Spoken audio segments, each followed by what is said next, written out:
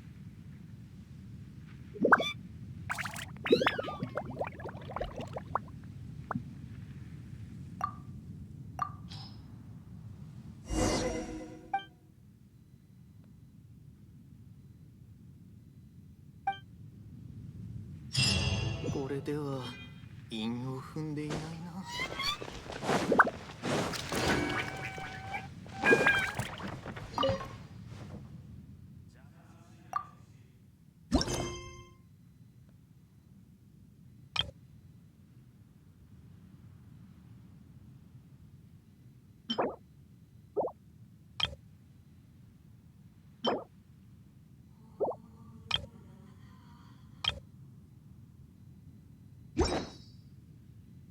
邪魔しないでほしい。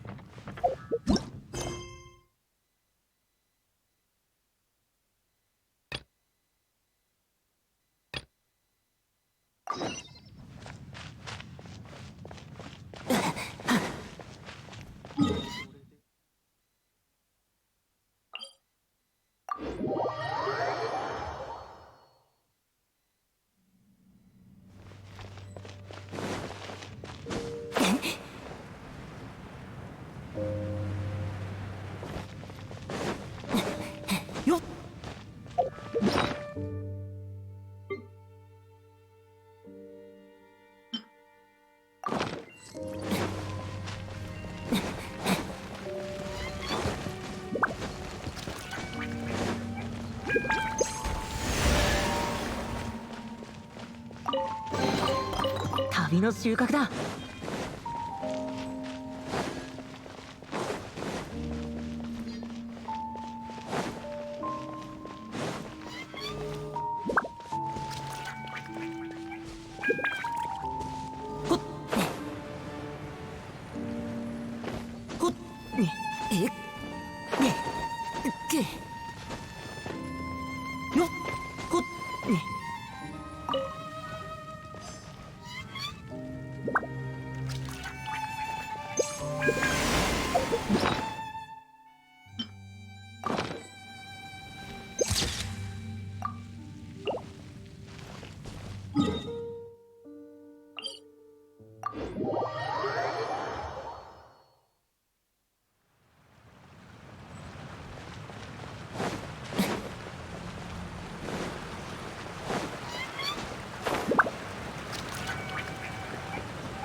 邪魔しないでほしい。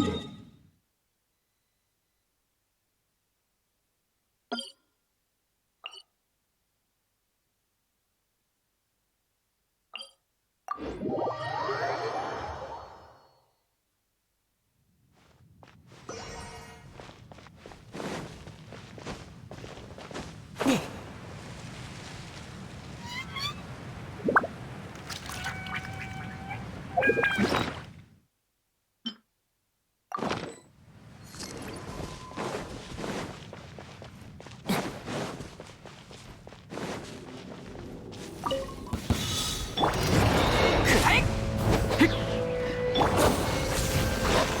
山八九はっふん姿を見せよオーズ。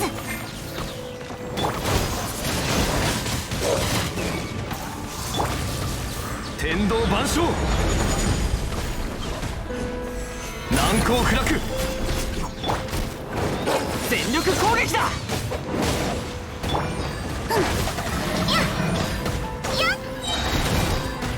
お嬢様の仰せのままに。触れるわけには。天道ここにある。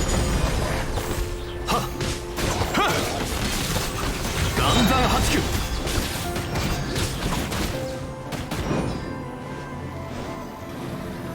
はっ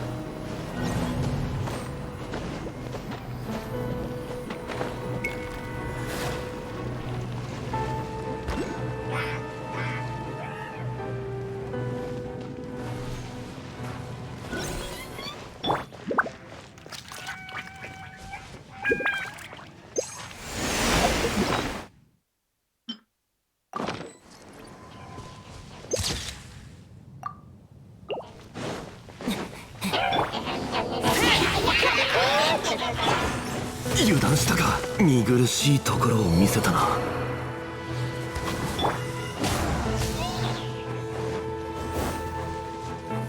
よし出発だ。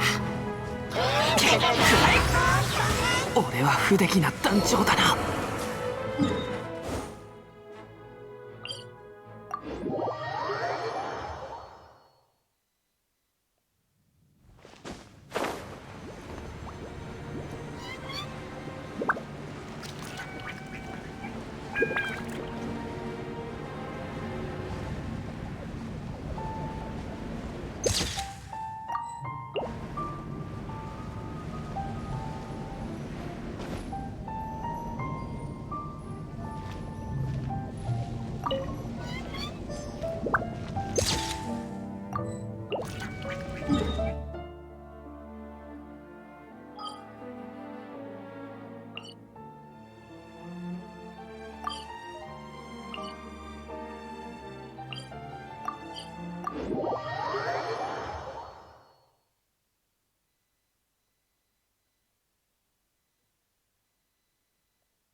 揺らぐことなし。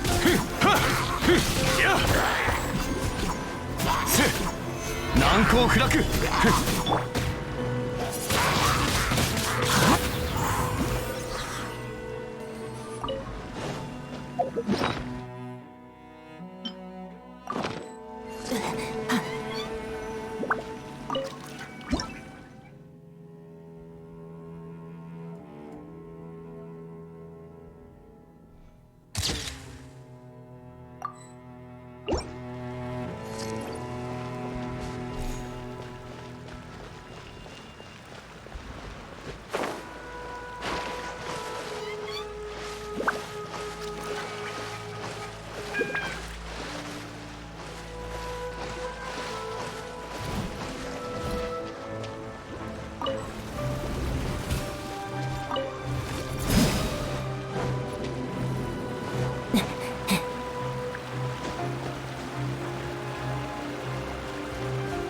いざ岩山八九せへ断罪の名において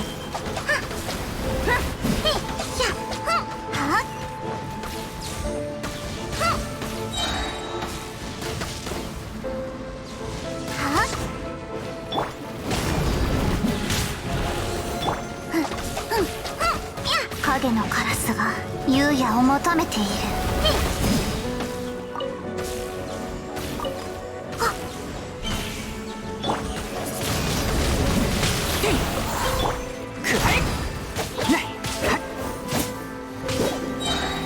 みんながそばにいてくれるわ。天理チョーク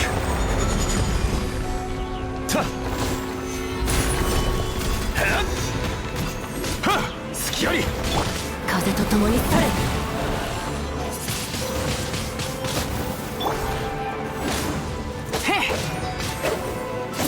どうよ燃えろ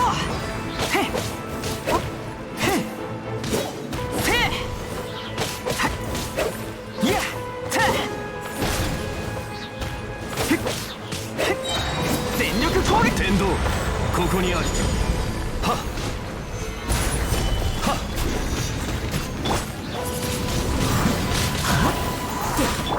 燃えろ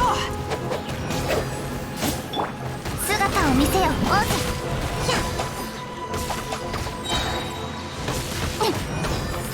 お嬢様の仰せのままに。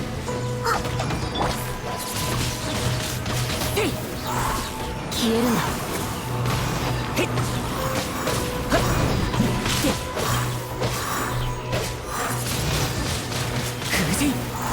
新天道地天道万象甘いせっはっ断罪の名において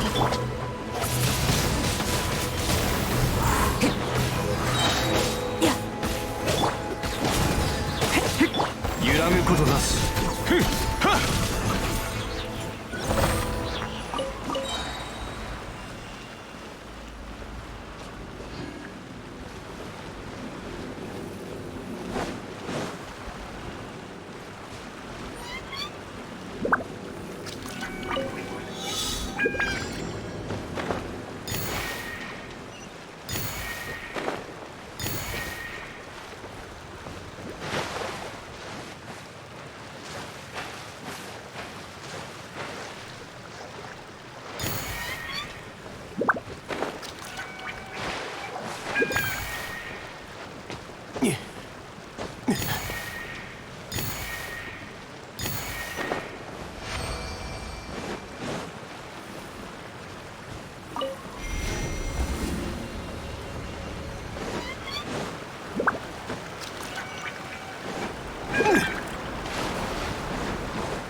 古の宝物実に貴重だ。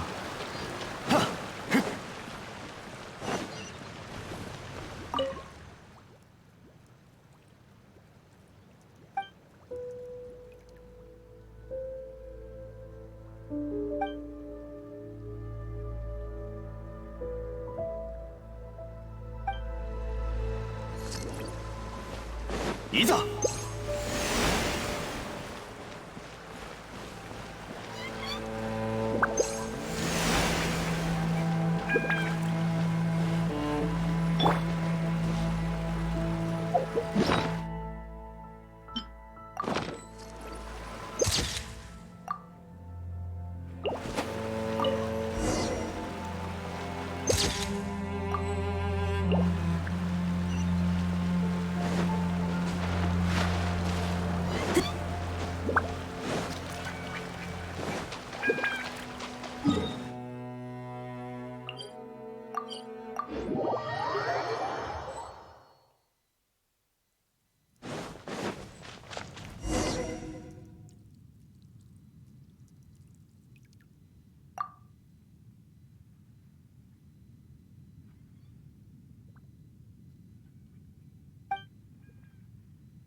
みんながそばにいてくれる。天理チョーク、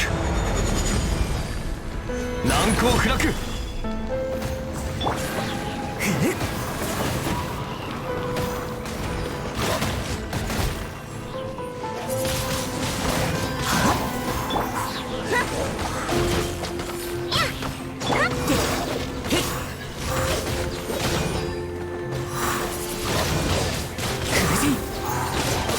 天道ここにあり。いや隙あり。岩山八九、ふっはっ隙あり。はっふっはっくらえ。へっへっ。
よし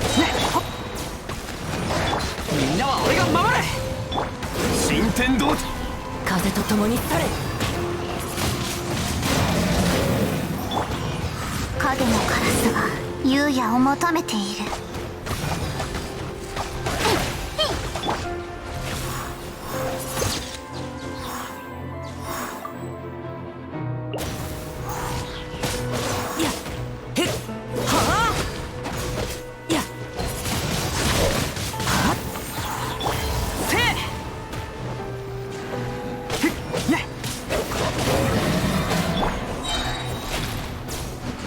消えるんだ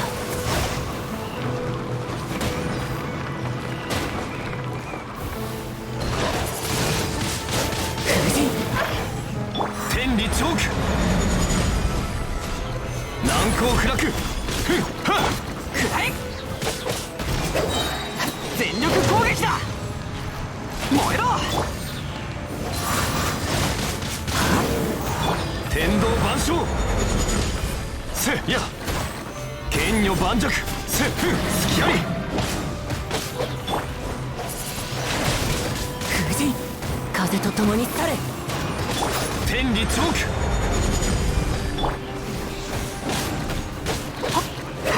いや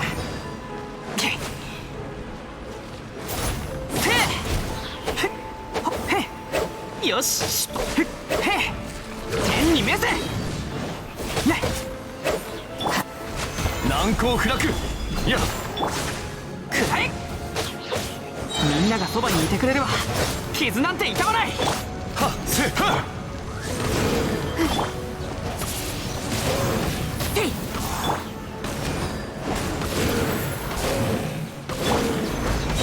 天道ここにあり隙ありはっ剣女盤石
今日も総務士に書類を提出しないと。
霹靂先陣。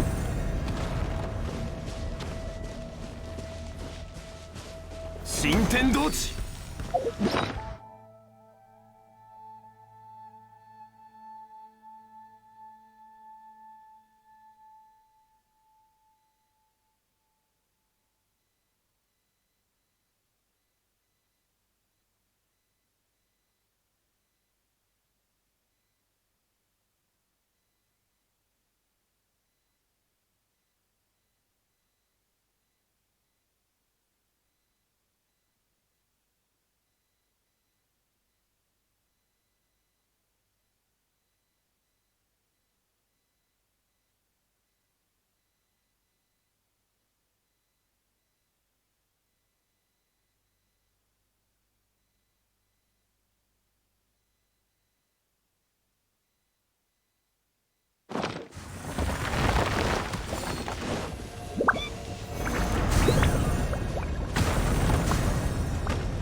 古の宝物、実に貴重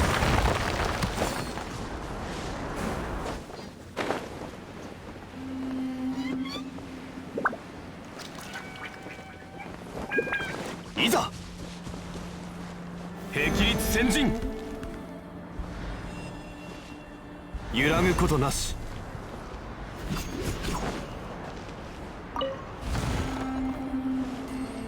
はっふ隙あり。ふんや隙あり。ふんはったは隙あり。やふんやはふんは甘い。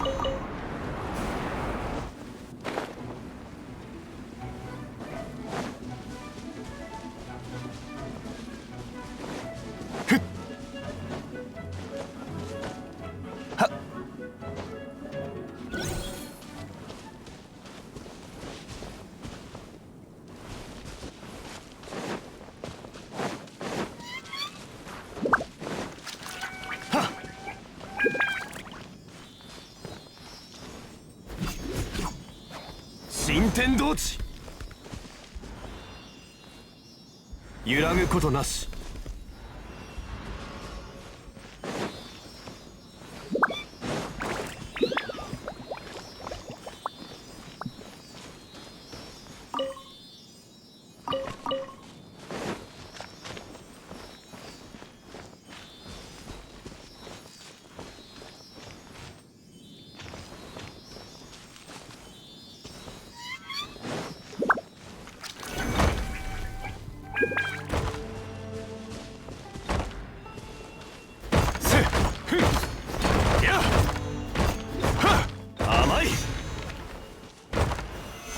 先陣いざ新天同地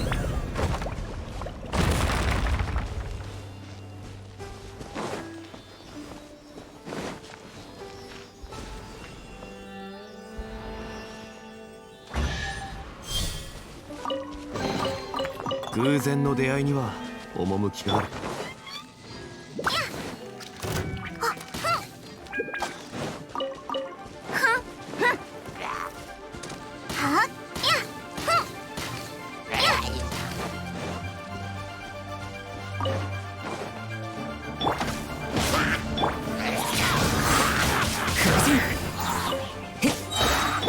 断罪の名に燃えろくらえいやどうよ冒険だ冒険ほっへっへっへっへよし出発だはっ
みんなは俺が守れ天理チョーク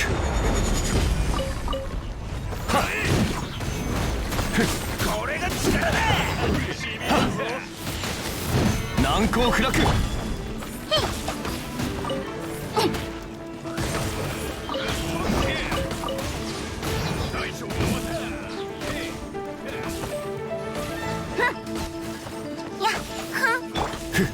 揺らぐことなし天道ここにありはっふんはっ隙ありはいざせ剣女盤石冒険だ冒険せよし食らえ全力攻撃だ天理チョーク姿を見せよオズはっや間違えた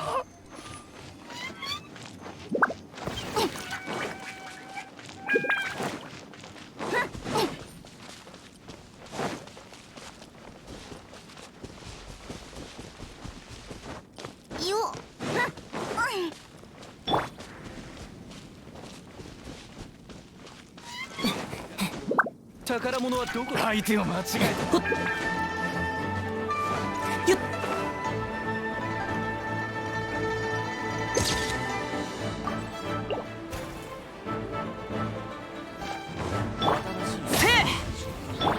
断罪の名において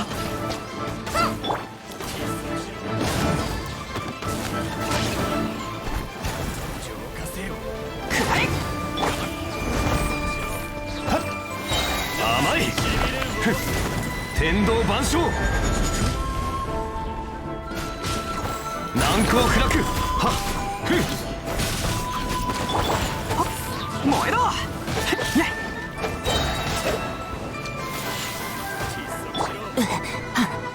消えるんだ。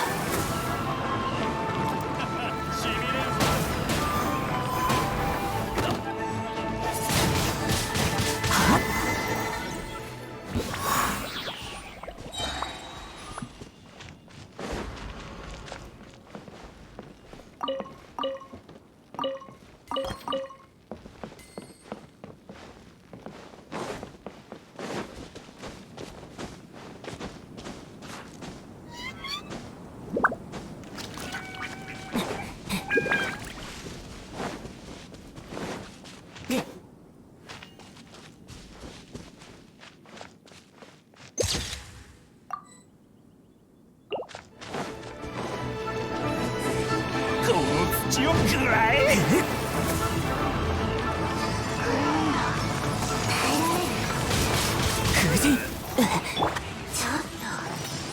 よし、出発だ。食らえ。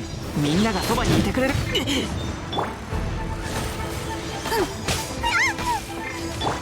理チョーク。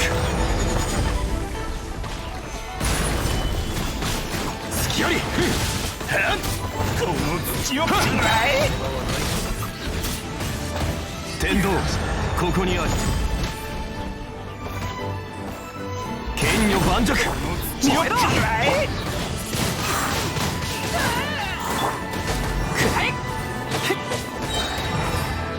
みんなは俺が天理チョーク。隙や。霹靂先陣。甘い。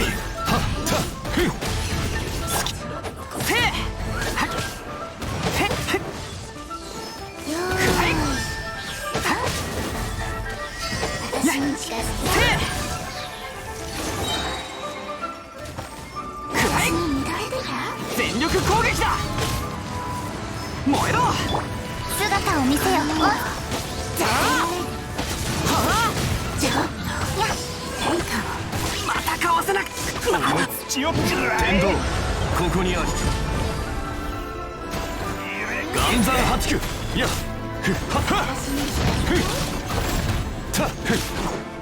よし、燃えろ。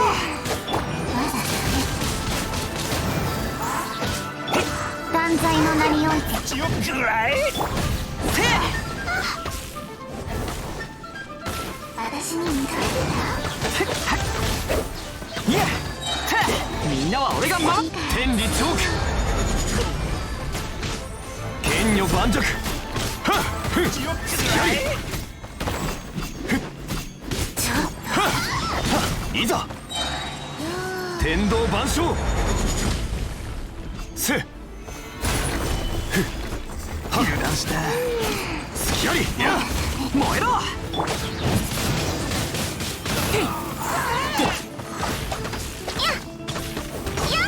二連撃で食らえ。はっへっはっ。油断した。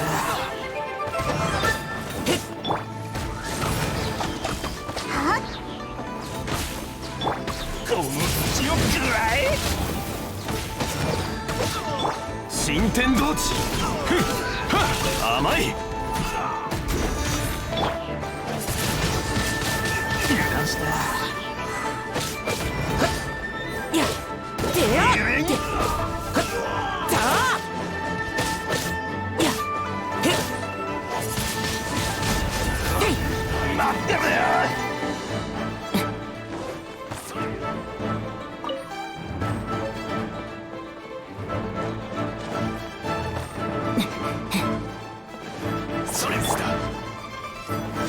攻撃だ。天理チョーク。揺らぐことなし。やっ岩山八九。はあ吹っ飛べ。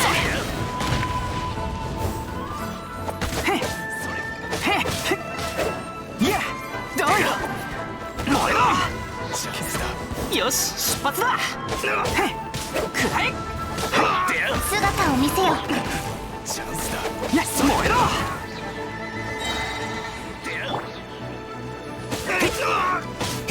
答えなさい。くらえ。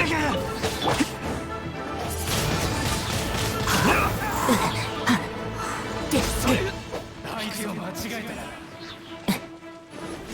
チャンスだ。それ。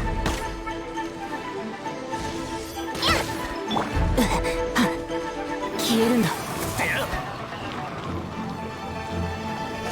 それ。風神。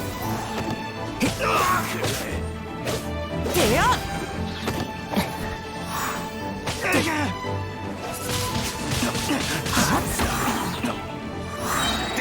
風と共に去れ。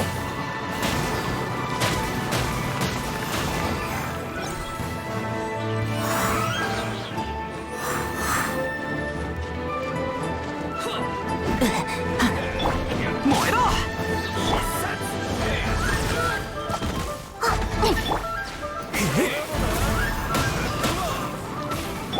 天道万象。難攻不落。はっ。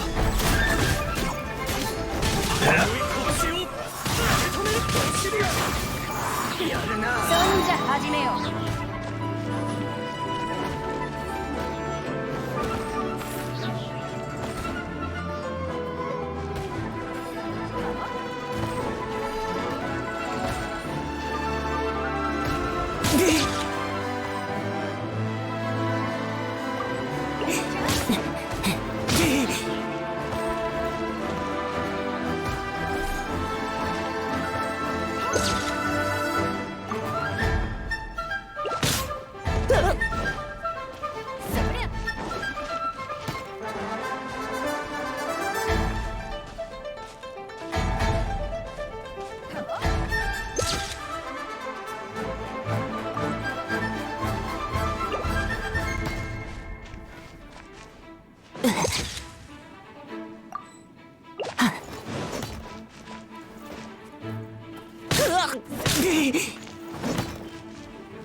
みんなは俺が守る。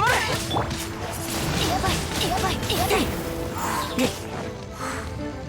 天理チョーク。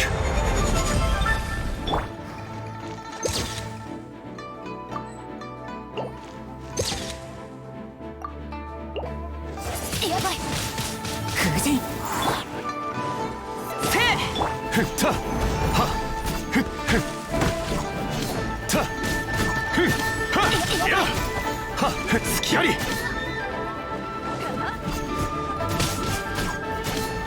剣女盤石。はっやはっふん甘い。ふんはっ隙あり。はっ隙あり。やばい。はっでや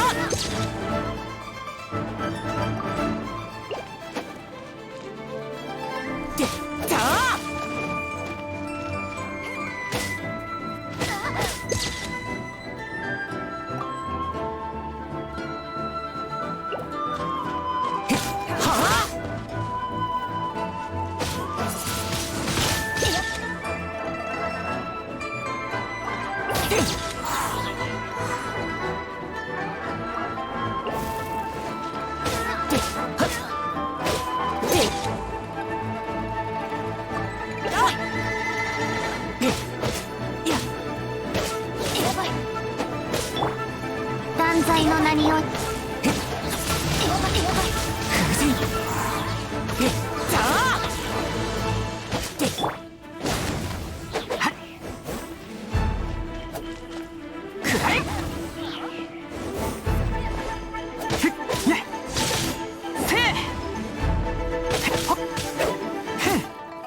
万象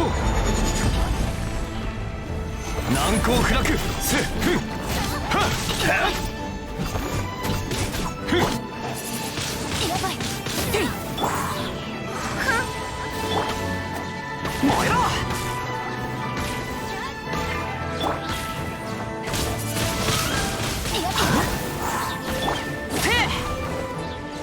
天道ここにありやっはっはっ新天道地甘い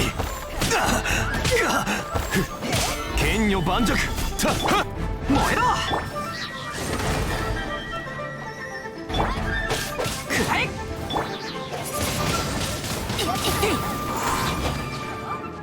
はあへってよ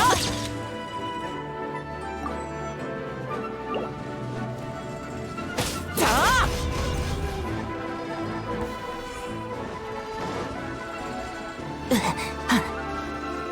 この土をくらえ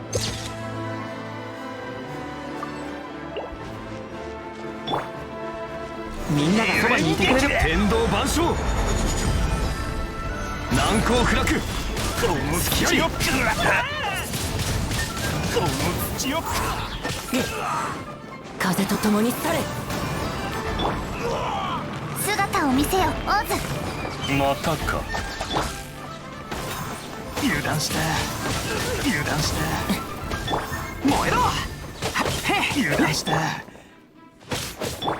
霹靂先陣ふんはっや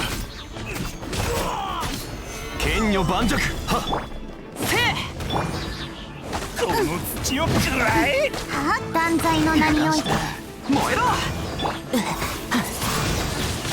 風神でくらえ油断したみんなは俺が守る天道ここにあり消えるんだこの土をくらえ油断した姿を見せよオーズこの土をくらえ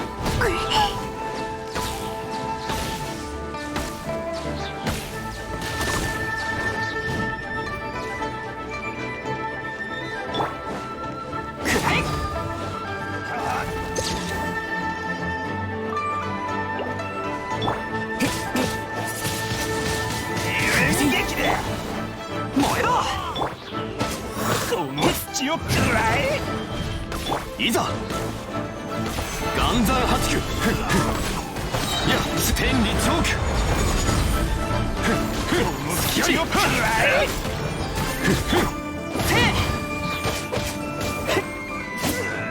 油断しくらえ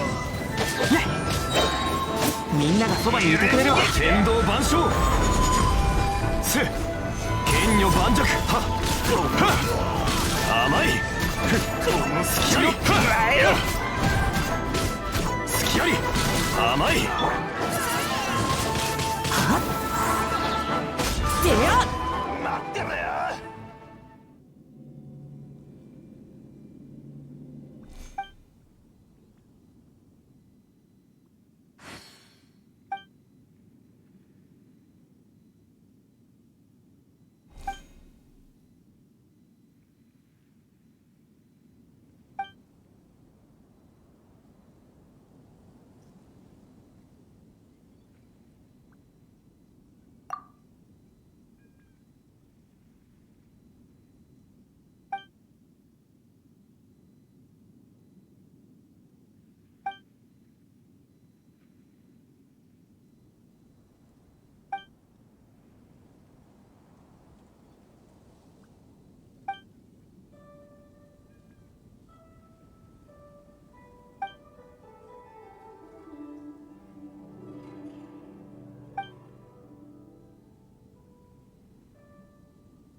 きちんとしまっておこう。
Oh, I'm jungle. Okay.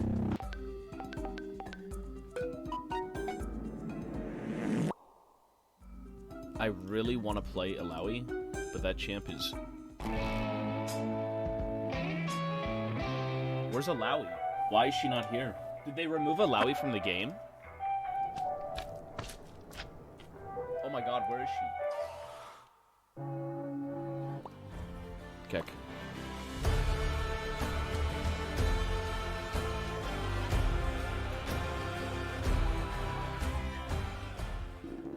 What am I hearing is that you heart monitor. Okay, it's 99% sure my PC's sucking.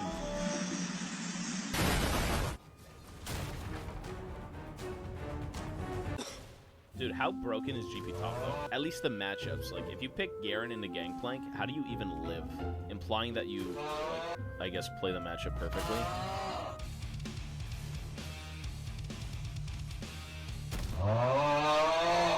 What the? What the dog? Or maybe he's just bad.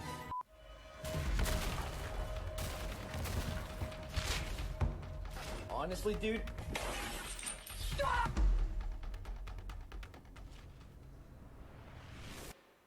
I am having a very bad day. I am in no mood. Today is one of the worst days that I've had in a long time.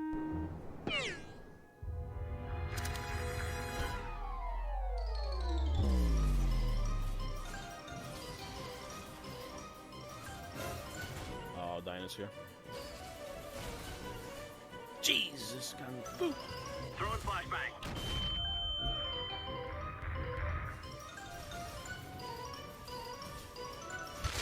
He is serious.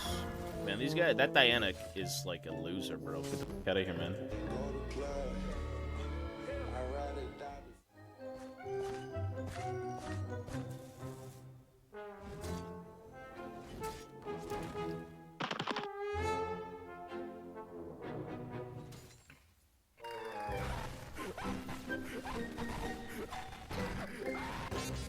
Oh, Demacia. The smartest Garen one trick. I can't take this shit no more, man. I'm just gonna Zonia's this because, dude, whatever this dog. I'm dead. Oh! Dear God, I got the gym shoes. Y'all see the shoes? Y'all see the money? Dude, tank Diana, as I said, you shower with your father. You're sick. You're deprived.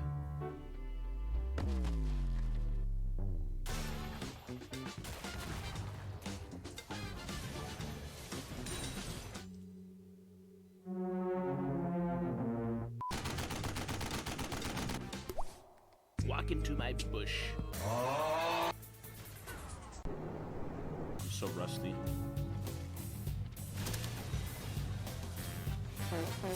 Look how rusty I am. Why does he have Gale Force? What the? If she has no R, she should be dead, right?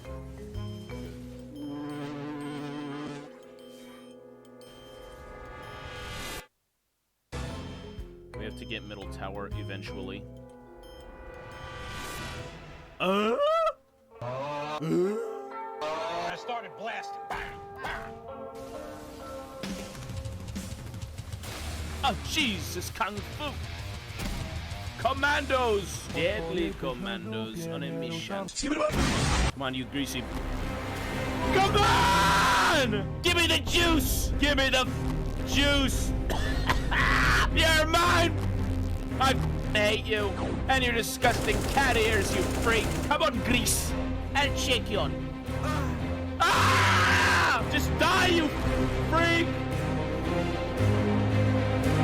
Okay, I'm rusty. Look, okay, I'm not gonna get the penta. It's unofficial. Suck my... Losers! Disgusting freak mutant champs. He's got an Ari in a jar, I promise you.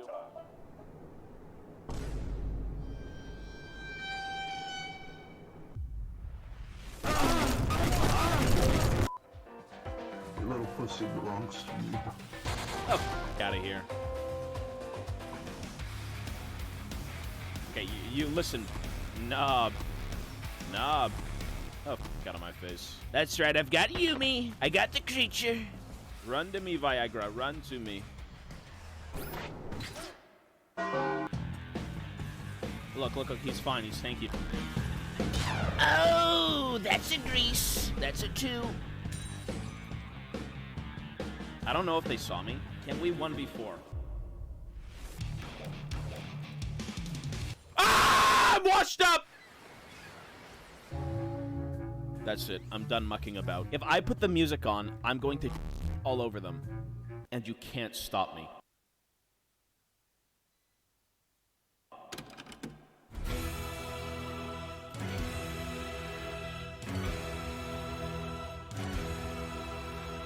If I die with honor!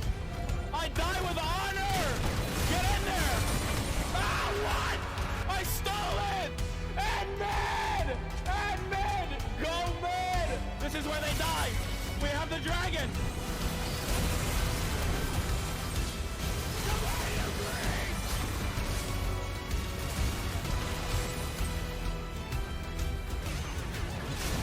Oh my god, we suck! There is no god, we cannot win. Where's Alawi? Where's Alawi? It's not. Oh, wait, is this a ban? Dude, they must have disabled Alawi for me because I was too much of a presence. I'm gonna go TF. I'm down to play TF. It's fun. It's fun. It's fun. It's fun. Bro. Sheesh. What the? It has no flash. Kill it with fire. He's insta-killed. Sorry, guys. Ah, shit. Here we go again. You are watching a master.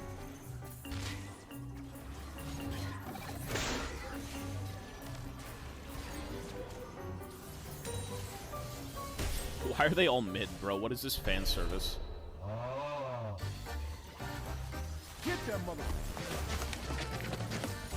Oh my god, I played that perfectly, though. I miss Old League a lot sometimes. Look, we can all sit here and reminisce about Old League, and I get it. I love Old League. Everyone loves Old League.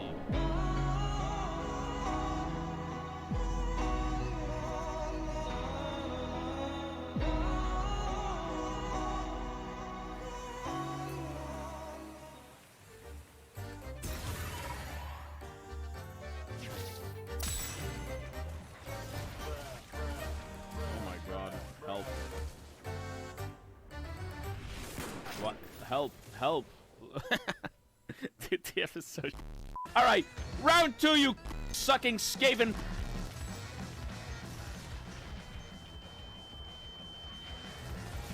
Ah! I'm gonna steal it, baby! Get it! We didn't get it. How about I just initiate? Ooh, the rat! I'm fast as. Woo! I stunned. We're doing it. I'm bluing. I'm dead. Do something! Hello. This is where they lose, and this is where we win. Oh no! I'm all alone. I hope no one comes out of the ominous fog and comes fucks me.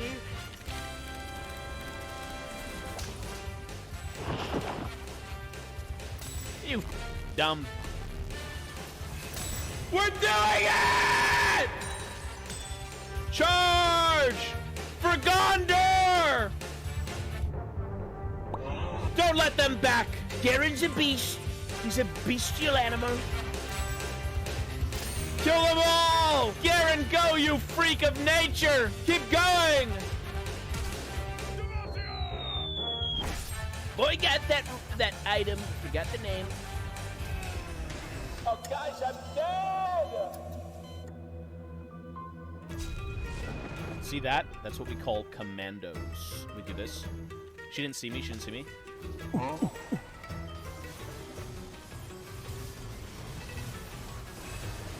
Ah! That's a Debski. Come here.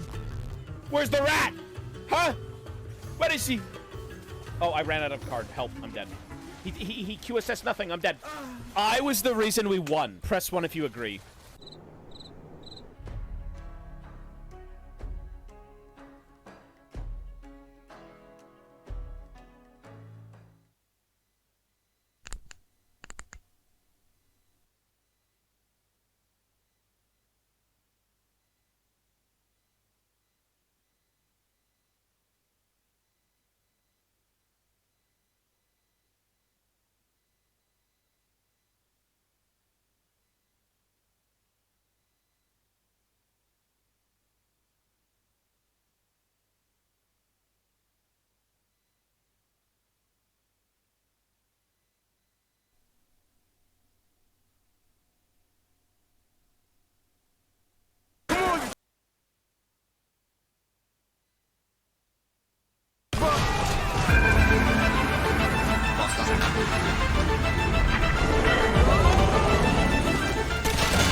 to you.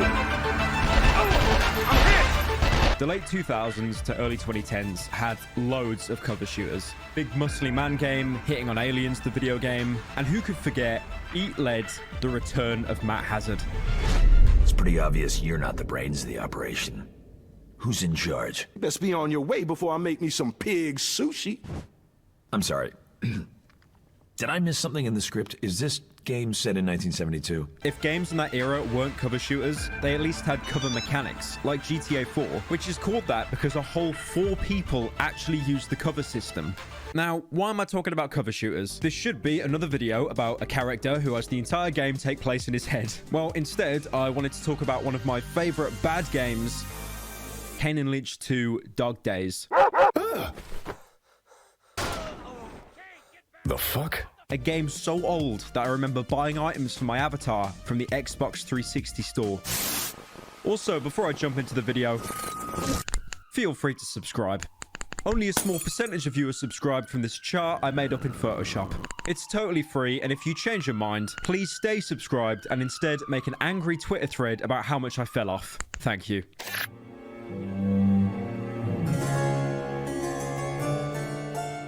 Now, I do want to remind you, Ken and Lynch 2 is objectively a bad game. A quick example is me booting up the game, and on the first level, the guy I was supposed to be chasing had his pathfinding broken, so just looked at me angrily while I emptied several hundred 50 cal rounds into his head. Not to mention, if you have the game on PC, any secondary monitor will black screen permanently until you tab out or close the game. Reviews at the time ranged from mediocre to 1 out of 10 epic fail. Oh my god, you can tell this review was wrote in 2010. Let epic 9gag firing my laser, eh? It's over 9,000. Everything with this game is just so broken. The gunplay is horrendous, with bullets never traveling where you aim. The worst offender being the starting SMGs, which is the equivalent of save scumming a terminal in Fallout 3 until something happens.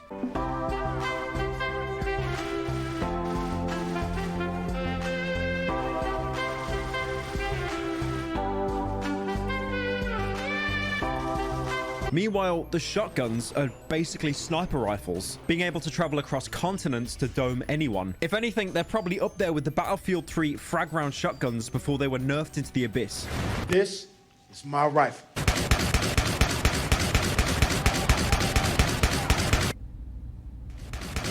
In that game, pre-patch, if you clicked mouse 1 anywhere on the map, you'd kill 30 people on a different server with the splash damage. It's actually great looking at these compilations 10 years later and seeing all the dislikes. Probably because they were killed the exact same way. They'd go deaf from the explosion, then blind, and then die anyway. Meanwhile, Dog Days has no grenades, replacing them with fuel cans that can be thrown to take out groups of enemies. When you throw a can, the game makes any bullet you fire afterwards instantly home in on the can to blow it up. This feature is actually so generous that the explosive doesn't even have to be on screen for you to detonate it. You can take enemies hostage, but this does literally nothing because enemies don't stop firing and bullets pass right through the hostage into you. And the only weapon you're allowed to equip when you do this is the starting pistol. You can execute them for a finisher that will probably make you partially deaf, or throw them. And when this prompt came up, I thought it'd be a kind of sleeping dog style execution, like throwing them off a balcony. But instead, you propel them about 3 inches. If that isn't bad enough, chances are your AI partner will shoot your hostage anyway, knocking you down to the ground. The game also really lacks enemy variety. It's just people with guns. I mean, some people later on have better guns, but there's no change in enemy type or tactics, which is something you don't even really notice because how short the game is, only being 4 hours long, which means I now get to use the clip of Angry Joe saying that.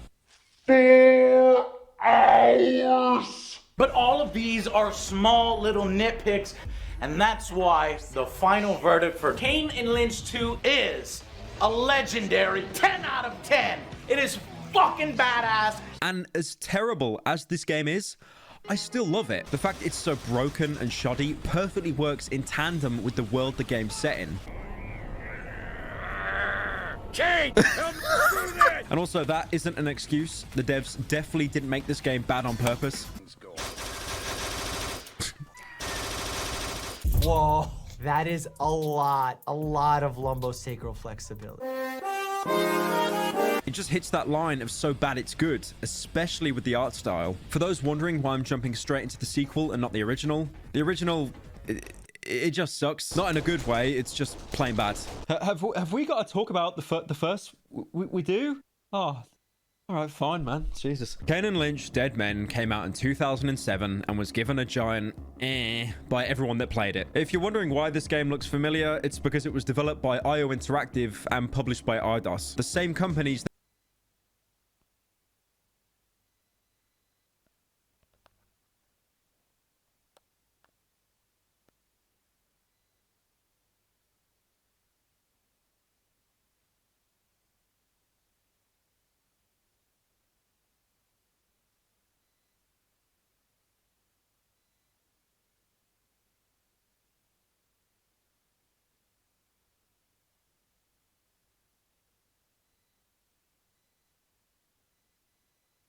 that worked on Hitman Blood Money, an actually good game that I wish I could talk about right now. The aiming is just as atrocious as the sequel. There's no cover buttons, so you awkwardly snap into whatever cover you're near. There's not even a reload button, so you have to purposely empty your mag to get a new one. And later in the game, when you manage to get a squad, your dead men, they're just a liability, as you have to go and revive them every single time they get downed, because any of your remaining squad that try to revive someone usually get mowed down as well. Jeff Gersman, an employee for GameSpot, did a review saying pretty much everything I just said. Kane and Lynch Dead Men is an ugly, ugly game. And shortly after was fired from GameSpot.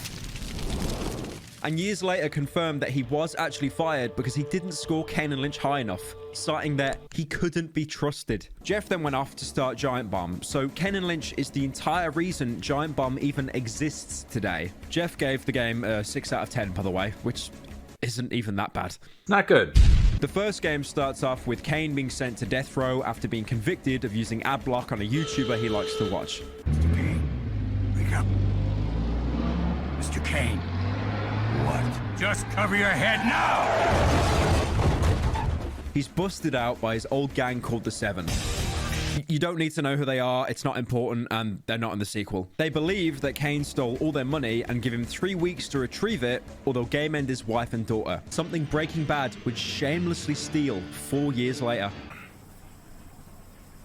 I will kill your infant daughter. Kane is teamed up with Lynch, who basically acts as the Seven's watchdog, making sure that Kane stays in line. The ironic thing is, Lynch is probably as mentally stable as the average subscriber on this channel, having blackouts and killing innocent civilians in paranoid delusions. There's actually a cool feature in the co-op mode where anyone playing as Lynch will have their screen distort and see all the civilians as cops. This would probably make the co-op player kill all the civilians in a delusion, thinking they're protecting themselves, when they could probably just look to the other side of the TV because it was split screen. Then just back off. I'm a little fucking edgy, all right? To be fair, though, that's actually a really good feature. Not something I saw again until Dead Space 3 or Fear 3, where only one character would see something happening on screen. The entire game is pretty much Kane making progress to get the money, only for Lynch to completely mess it up. Oh, Kane robbed a bank and got half the money back already. Time for Lynch to kill everyone they took hostage. Oh, Kane took a crime lord's daughter hostage so they can get the rest of the money. And the crime lord wants to help Kane wipe out the Seven. Time for Lynch to accidentally shoot and kill her.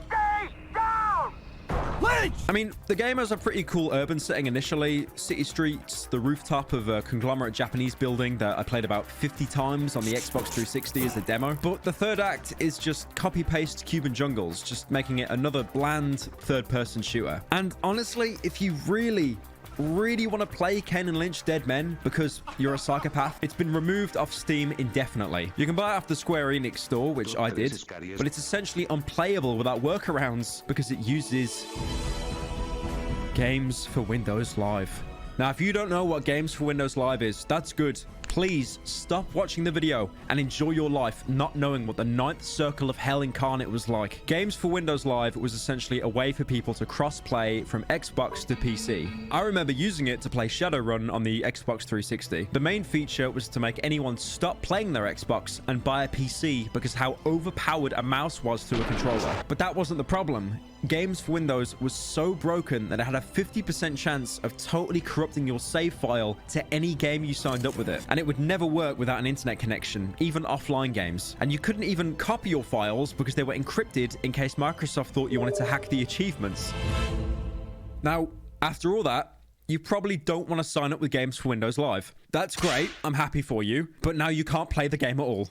Enjoy. Pretty much every company that wasn't Microsoft hated this DRM. That's why in the remaster of Red Faction Guerrilla, a game all about destroying things, they added a map that had the acronym for Games for Windows Live for you to obliterate. Fuck you, Microsoft! So, why do I despise Kane and Lynch, but love Kane and Lynch 2, despite them being the same game? Well, that's the thing, they're really not. Take any two clips of Kane and Lynch Dead Men and Dog Days, and you can tell there were huge changes. Not really in gameplay, but visuals. Dog Days just looks filthy. It has this amazing visual style I've never seen in a video game, making even Outlast's camcorder look pristine in comparison. It's an ugly game, especially if you consider games like Halo Reach, Red Dead, Alan Wake, Mass Effect 2, Dead Rising 2, all came out in the same year.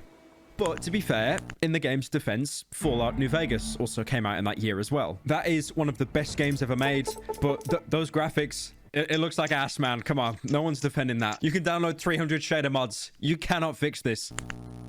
The entire game has this washed out look, like it's been filmed on an iPhone after the latest iOS update. Whenever you take damage, the camera glitches out for a second, almost like the footage is corrupting. Lights have an unnatural lens flare, like I'm watching a Hideo Kojima cutscene. Even words from neon signs reflecting onto the camera lens. There's an overuse of chromatic aberration, so everything looks like a Minecraft YouTuber's thumbnail. There's a lot of macro blocking here as well. A video artifact where footage looks like it's made of small squares as opposed to proper detail and smooth edges. It all sells that feeling that this is a raw, disgusting world and we're just observing. The game would even freeze unintentionally at certain points, but at the time, I thought it was just part of the aesthetic, like the footage itself had become corrupted over time. The muzzle flash from fired guns distorts the screen, and huge barreling LMGs you get later on in the game can literally deafen you, as the audio software in the camcorder can't pick up the sounds with such high decibels. When you run, the camera shakes to a nauseating degree, almost like you're being followed by a real cameraman. You can disable shaky cam in the options, but it just makes the game feel a lot more static and safe. It goes from something unique to a more conventional and boring cover shooter. One thing you can't disable is any of the camera effects. They're literally baked into the game. When you hit checkpoints, it shows how long the tape's been recording, and when you die, the camera drops to the ground as if the cameraman himself literally got capped. We're watching found footage.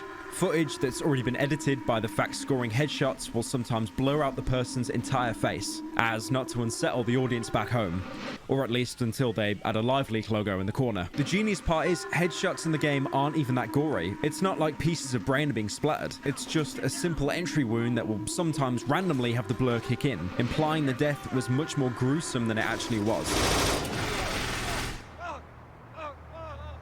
Loading screens don't load, they buffer the next recording, and the screens themselves display previews of what the camera had already captured that day, almost like the thumbnail of a YouTube video. You'll hear Ken and Lynch talking about their next move while GSM interference plays in the background. It's me. Call me back. I fucked up bad. We gotta get out of the city. Disappear. The game has no real soundtrack apart from these invasive, oppressive sounds that could honestly fit into the other world in a Silent Hill game.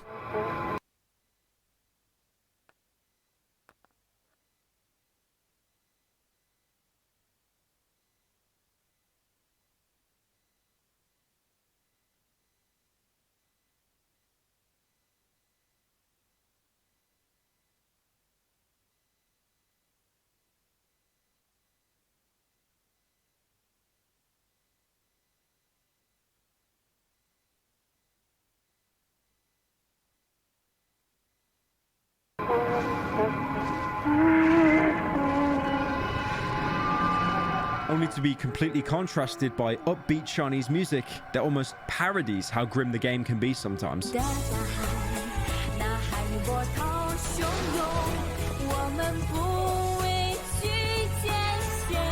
Dog Days takes place entirely in Shanghai, China's biggest city and global financial hub. 我在北京. Like any major city, it's beautiful as it is seedy. The perfect setting for these two horrible characters to meet up. The main menu screens consist of various shots of Shanghai as handheld footage films whatever's happening. A plane taking off, the freeway with Chinese music playing from the car's radio, even a hotel room with a noise complaint nearby.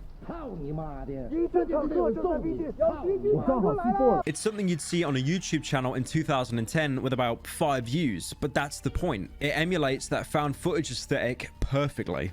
Akan Abrak, CEO of IO Interactive, said he wanted Ken and Lynch 2 to pursue realism more than the first game.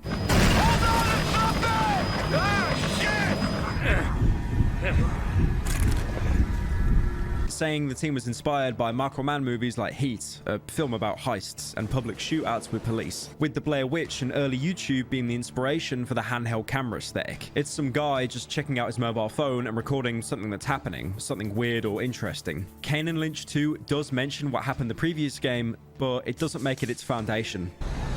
How's your daughter? She's fine. I mean, after what she went through... I said she's fine, okay? Don't start fucking around. Okay, I'm sorry.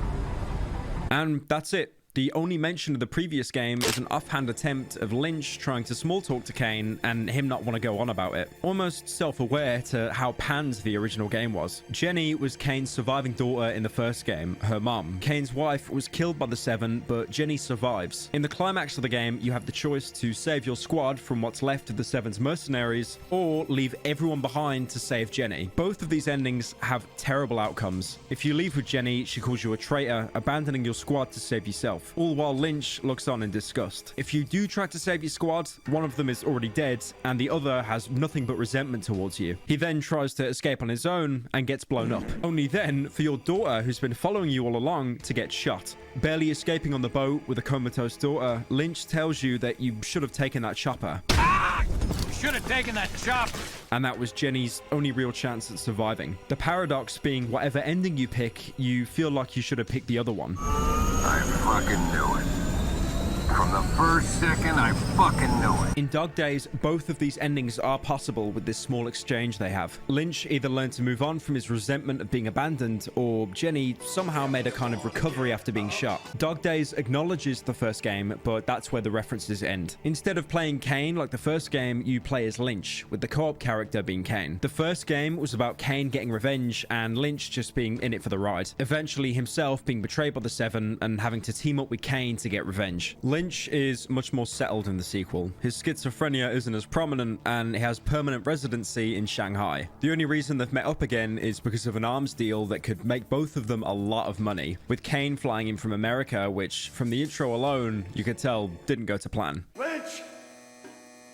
Don't fucking kill you! Dog Days is a depressing game. Murphy's Law is an adage. Simply put, anything that can go wrong will definitely go wrong. And that is this game summed up perfectly. These are two horrible men who, through some form of karma or divine intervention, find everything around them crumbling, even though they're trying to make some kind of amends. Halfway through the game, they become self-aware, knowing that they're the catalyst for all the pain and suffering around them. Why do people always die around us? At least you got Jenny. She doesn't want to know. Haven't spoken to her since Venezuela. One last shout. Get some money, settle down, she'd forgive me. The thing is, it's always one last job with these two characters. One last job to make that money, but these are two people who will never be happy. Kane will always be chasing the affection of his surviving family. Settle down, she'd forgive me. And Lynch will be struggling with his mental illness and outbursts.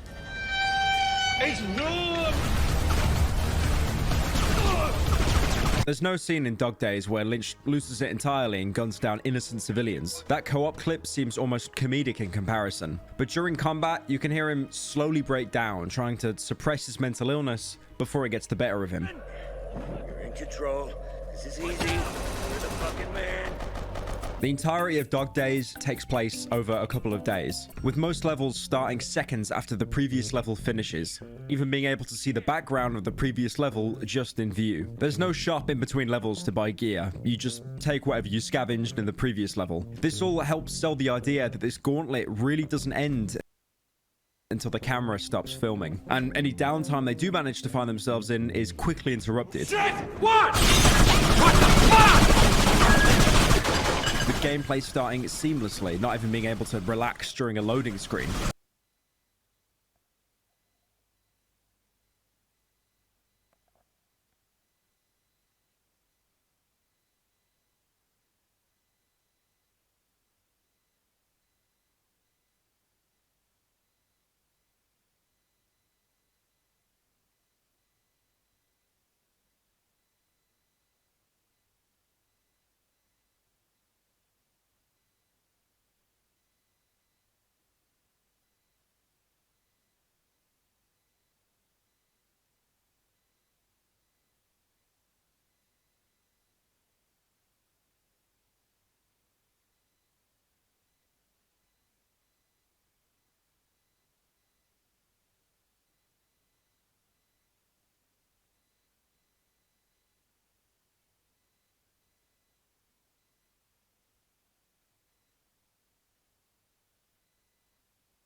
The time they do manage to find themselves in is quickly interrupted. Shit! What? What the fuck? With gameplay starting seamlessly, not even being able to relax during a loading screen. This game is so visceral, so intense in your face that you're gonna be left without any skin left. Without any skin left. The game begins with Lynch wanting to do a detour before the arms deal. He wants to teach someone a lesson who's been talking too much. A pretty terrible excuse to not set up the arms deal, which the game itself is self-aware about. So when we're done playing gangster, I want to go to my hotel. Yeah, sure. Going into the room, you're attacked by the guy Lynch wanted to talk to.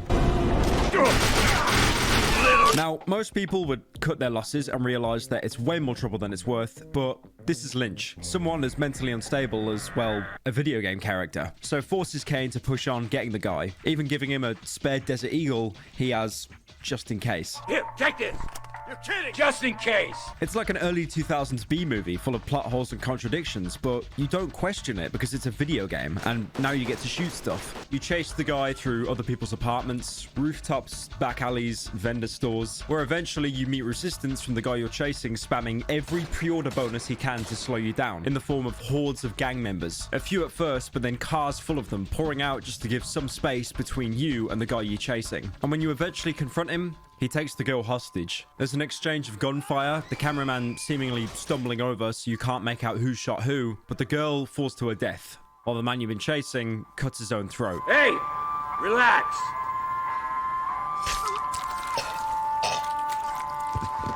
Nothing really makes sense. You've shot up a good couple kilometers of Shanghai, all from an unnamed man to finish himself off anyway. And as you can see, every single player has a device strapped to them that when they're eliminated, it pops. At the minute, Kane and Lynch are both blissfully unaware of what happened. But when they do, it'll totally make sense as to why the man chose to game end himself instead of facing the consequences.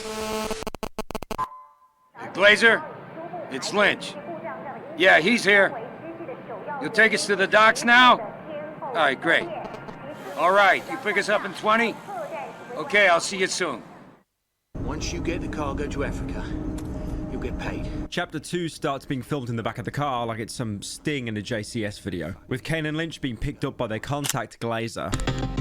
Glazer is someone who fits perfectly into this game's rendition of Shanghai. He's corrupt, petty, and looks like Michael Caine if you rendered him on a PlayStation 2 engine. So, how'd you like Shanghai, Kane? It's fucked. I hate it. Yeah, I love it too. You know you can get your hair washed and a shag for 51. Bloody brilliant. Yeah, I'll take you out sometime.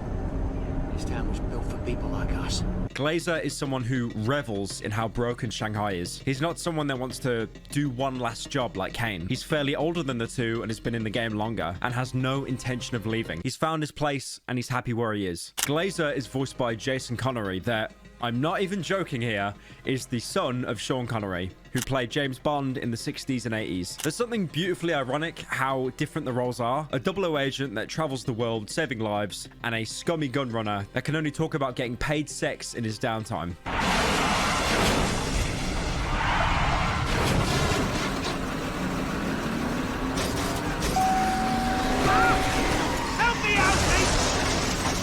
Your group is quickly attacked on the freeway, seemingly by the same gang that jumped you in the previous mission. All you can do now is protect Glazer's limo, because if you lose him, you lose the arms deal and your only point being in China. Son of a bitch! Something the game is incredibly self-aware about.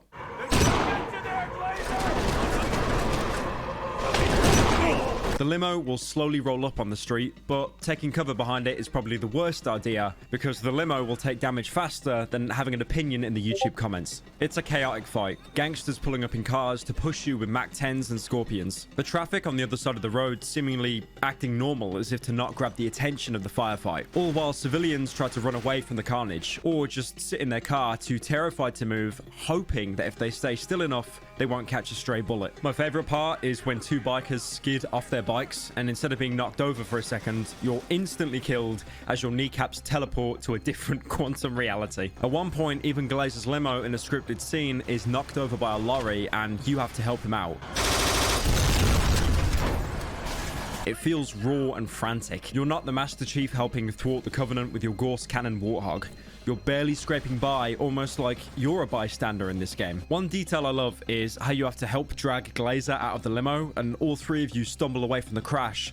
The driver, who was totally unmentioned, has to crawl out entirely on his own, with no option or prompt for you to pull him out. It shows how, like, openly selfish all of these characters are. Like, the driver was just another replaceable NPC. Eventually, the gang members are slowly replaced by cops, responding to the gunfire. Picking up their weapons is a huge upgrade to the imported SMGs and pistols the gang had, being replaced with semi-auto shotguns and high-precision revolvers. Being able to score a headshot when not in point-blank range is a blessing in this game, so it's always important to hoard long-range firearms.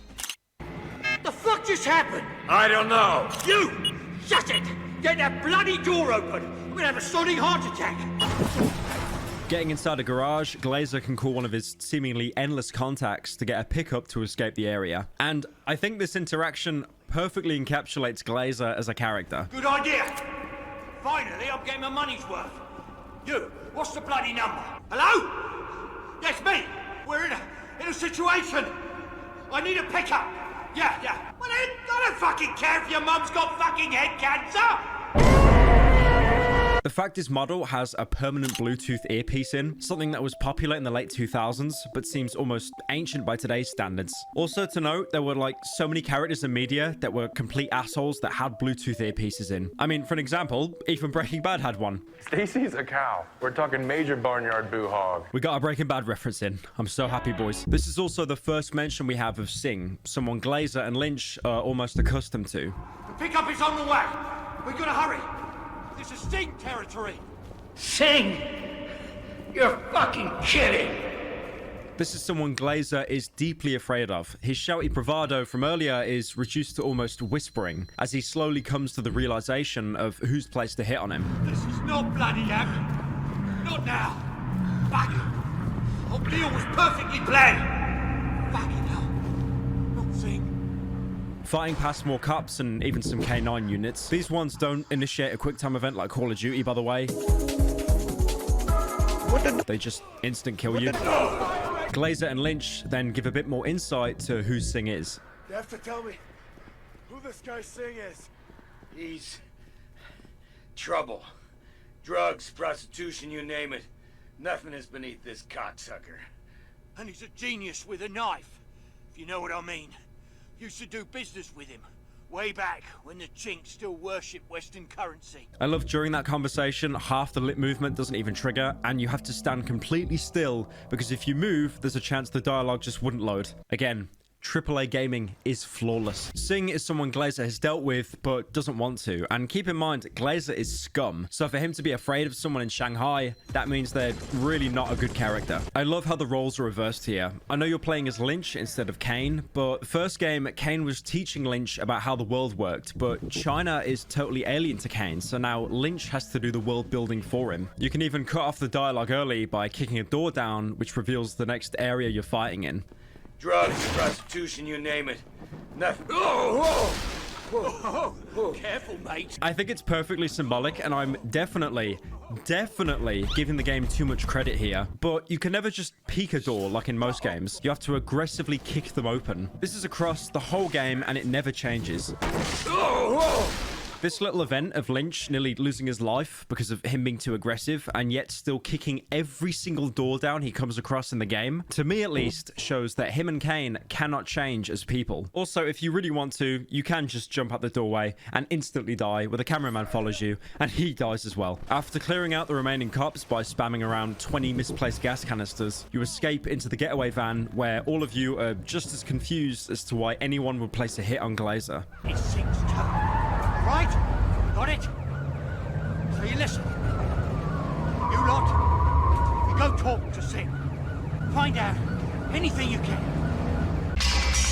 I'm running a little late, but we ran into some trouble. We'll just meet at the restaurant. After Singh's hit, Lynch and Kane are tasked with finding out why Singh wanted to hit Glazer in the first place. This is probably the only mission in the game that's somewhat similar to the original title.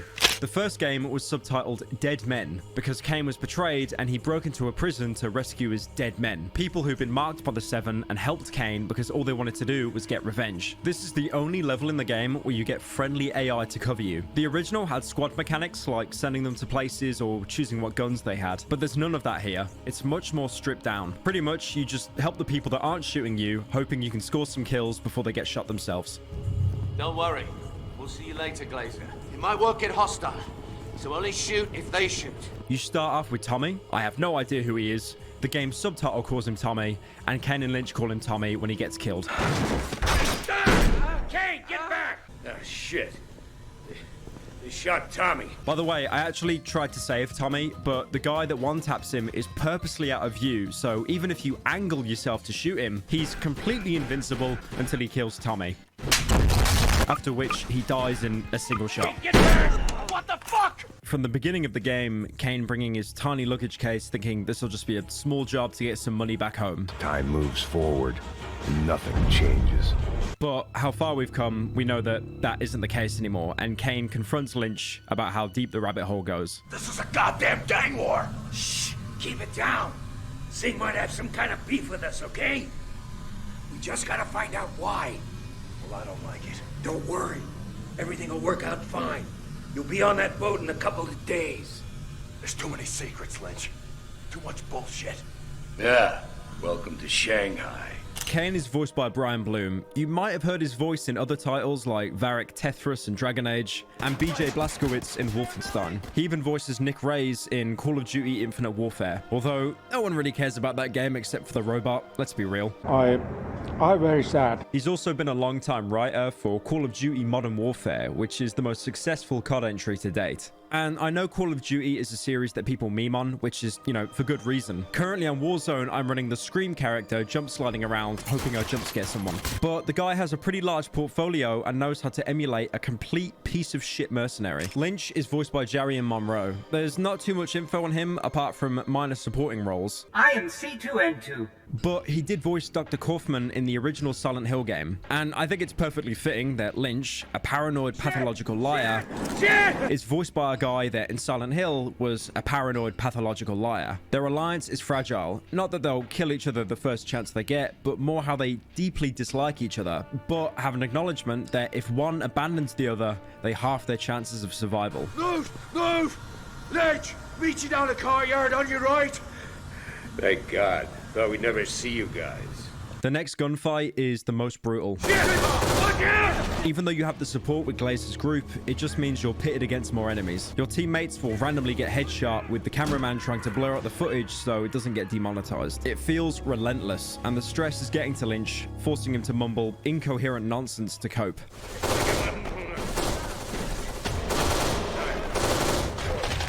I like this. I mean, sure, you can chalk it up to mumble rapping. What'd you say? But this is miles above seeing civilians as cops in the first game. This is someone who's having a complete breakdown and is trying their hardest to contain it through screaming and shouting, almost as a form of catharsis in the middle of a gunfight. Throughout the game, Lynch will have these moments that the game doesn't even subtitle. Many freakouts and breakdowns like he's just about to snap. It's incredibly human, but just before he goes overboard and does something stupid, Kane manages to leash him back into control. I'm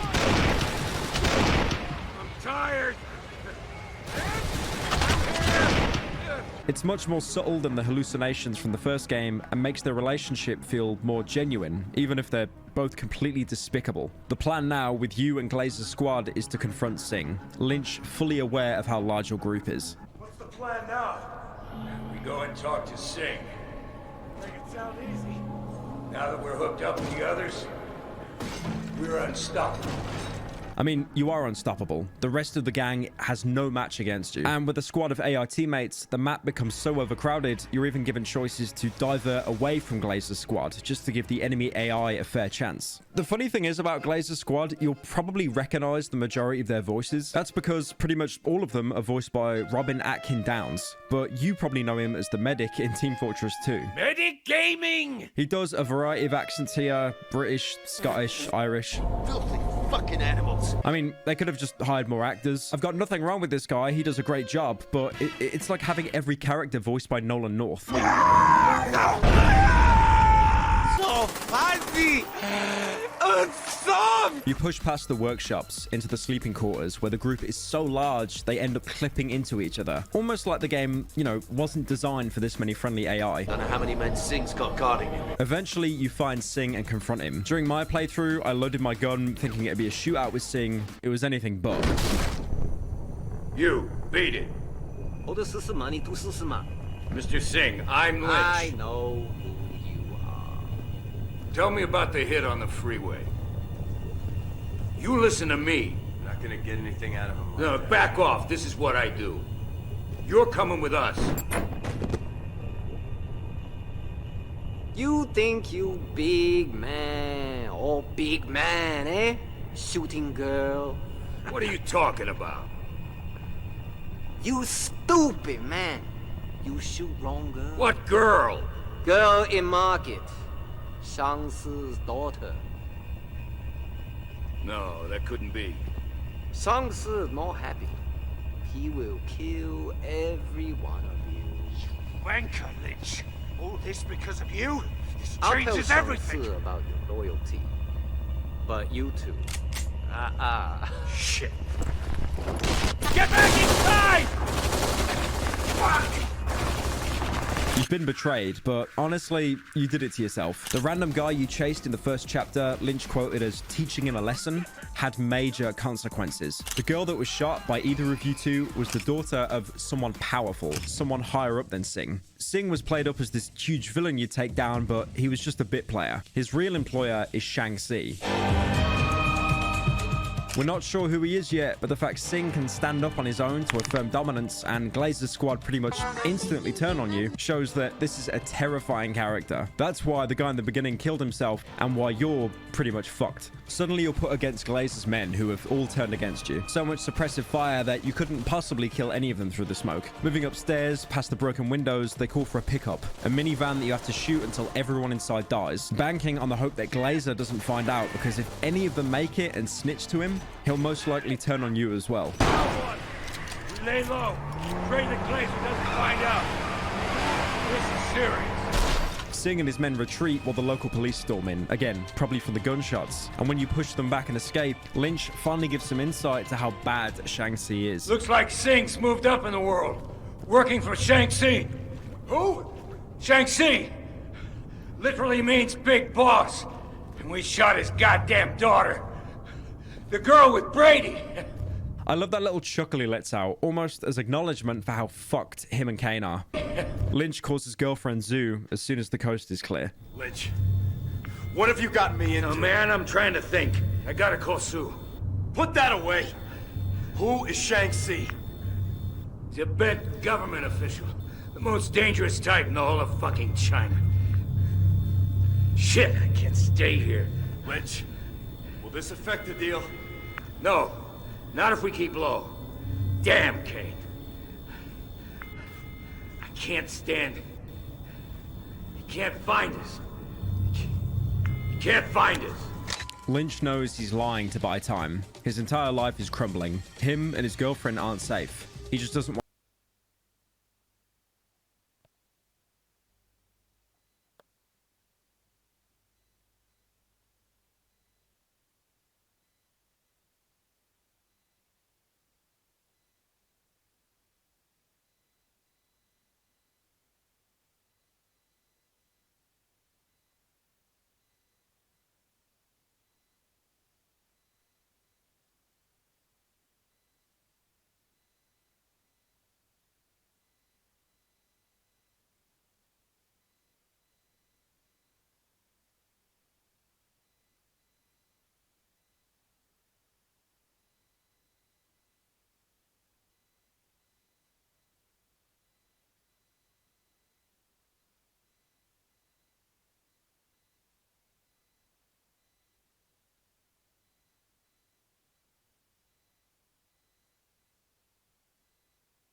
want Kane to know that yet in case he abandons him as well. You can't say that China is a safe place while also saying an arms deal is gonna go down without a hitch. The next loading screen is Lynch calling his girlfriend, telling her that she's not safe. Sue, call me back. I fucked up bad. We gotta get out of the city. The Schwanzee is the restaurant that Lynch organized the three to eat at the start of the game. Almost as if Lynch is trying to call back to a time before shooting a corrupt government official's daughter and having a small army of gang members attack him. But that time has long come and gone. What? What the fuck?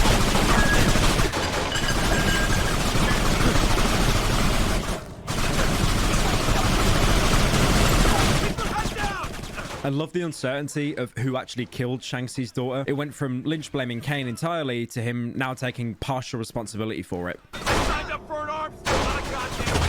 Hey, I wasn't the only one who put a bullet in that girl. The people attacking you here are entirely different to the gangbangers you've encountered before. They're cops. A trained kill squad sent personally for you carrying suppressed bullpup submachine guns, either paid off by Shang-Chi or tricked into thinking you're a terrorist threat. The entire restaurant falls apart. Lights shattering, the shoddy wooden walls can't stand against the suppressive gunfire. This is one of the few environments in the game that has that Battlefield Bad Company 2 level of destruction. Come on, let's get going. Yeah. Shit, Lynch. How did the cops find us? Don't know. Gotta get to Sue. You think that's a good idea? She never turned up. I love how he turns back to his neutral pose here. Like, this is the only budget they gave AI Kane throughout the whole game. That and pulling an SMG off a guy earlier. Before leaving, if you listen, you can even hear radio chatter in between forces converging on you, almost reminding me of the civil protection from Half-Life 2. Before leaving, you find the storage room where they've taken all of the kitchen staff hostage. Jesus Christ. People tied up. What kind of police are they? Not my concern. Let's go. After what Lynch says, you have no option to free them. You can kill them if you want, but surely this doesn't make you any better than the people who just jumped you. Lynch and Kane lurk the back streets, trying to avoid any kind of police. Kane even questions if Glazer is onto them, which Lynch responds in complete silence. Nearby, you can find, unironically, the most contempt man in any video game ever. You can literally draw a gun on him and he just slowly walks away, knowing that if you pull the trigger, he's had a valuable life. We all strive to be this man. Lynch wants to go to Zoo's apartment to evacuate her as soon as possible, knowing any tension he has with Shang-Chi will come straight onto her. She'll just be a tool to hurt Lynch. You see some patrol cops interrogating locals until you interrupt. And after, all that's left is a single cop who surrenders to you, dropping his gun. This is the only cop that surrenders in the entire game. The genius thing is, if your partner in game is AI, he'll just gun down the cop regardless. The only reason I'm talking about this is because it reveals that he had an exact replica of the gun he just surrendered to you. I'm sure this was an oversight, like a sidearm I'd understand, but an exact copy of the gun he just had. Getting onto a crowded main street, this is one of the few instances where you see civilians acting casual before a gunfight. It's almost like there's a sense of normalcy before everything kicks off. People getting out of their cars, locking up shops for the evening. It seems almost peaceful. That is until I walked past a specific trigger line, making everyone suddenly shit themselves and run away even though there was nothing behind me, and no one seemed to care that I had a gun in my hand up until now. Eventually the police show up, and I think this interaction is the most dog days moment in the entire game. I shot one of the cops, who started bleeding out. A random civilian ran through his head, clipping into him, and then the cop just ragdolls. There's so many cops, they've practically replaced all the civilians, pouring out into the streets. There's some classic video game explodey barrels inside a store. Instinct would tell you to shoot them, and when you do, this happens.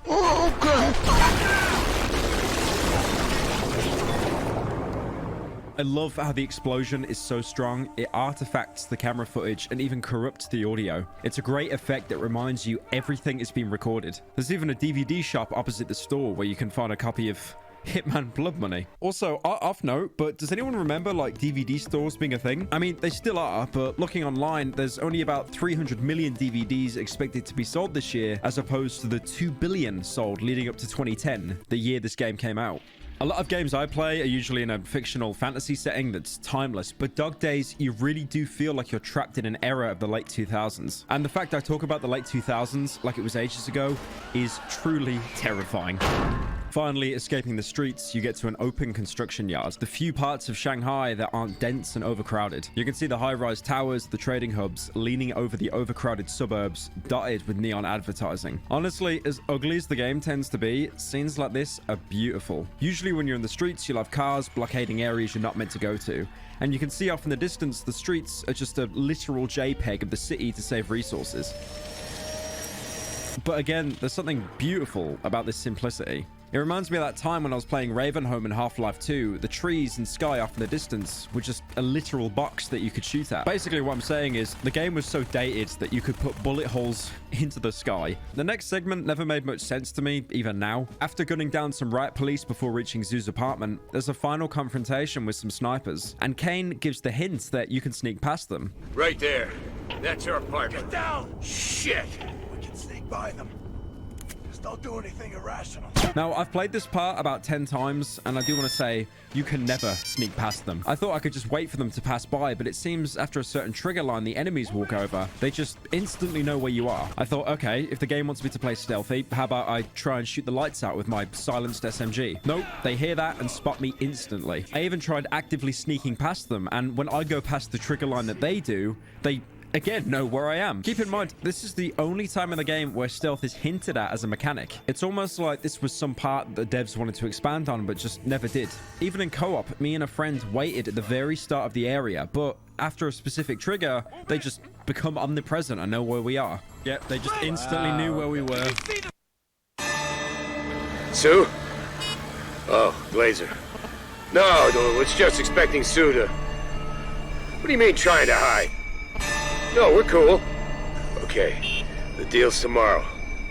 Getting to Zoo's apartment, there's a gang that's already arrived waiting for you. Working your way upstairs, you have to separate from Kane. I remember this being used sometimes in Gears of War and, you know, other co-op games where you're separated from your partner for a brief section of gameplay. In reality, all it really does is make the game harder because if one of you dies, you can't revive the other, so you both die. That would be the case, but here in single player, if you die, it's an instant game over, so it changes nothing. Also, the fact that your AI partner is completely invincible, able to eat several hundred pounds of lead, only to fall over and take absolutely no damage and never need to be revived. When they reach Zoo's apartment, the door is already broken down. Sue! Where are you? Sue! God damn it! We gotta go. Leave the country. This fucking Shaanxi, whatever the fuck he owns the police, he owns Sing. We are way over our heads here. No, I'm not going anywhere without Sue! She can't be far! Listen to me, Lynch. If you love this woman, you stay the fuck away.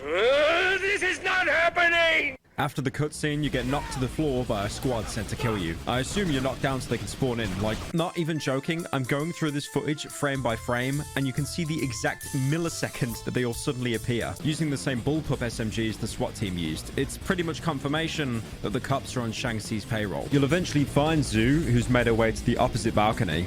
You'll have to kill anyone that tries to get near and kidnap her. Alternatively, you could just watch her get yoinked, and she falls off, which leads to her instantly ragdolling and bouncing on the concrete. Every time you're about to rescue her, she gets jumped by more gang members, until Sing himself shows up and has Zoo hostage. Kane reckons he can get a shot at Sing, but surrounded, Lynch does the only thing he can think of. Tell him to let her go. Trust me. Kate, I'm sorry!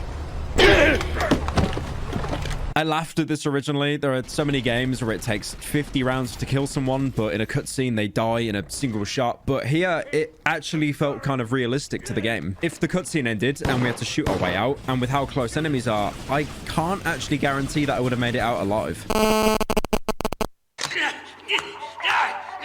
the fuck off of me! Don't let them hurt me! Please, Lynch, make them stop! Betrayer! No!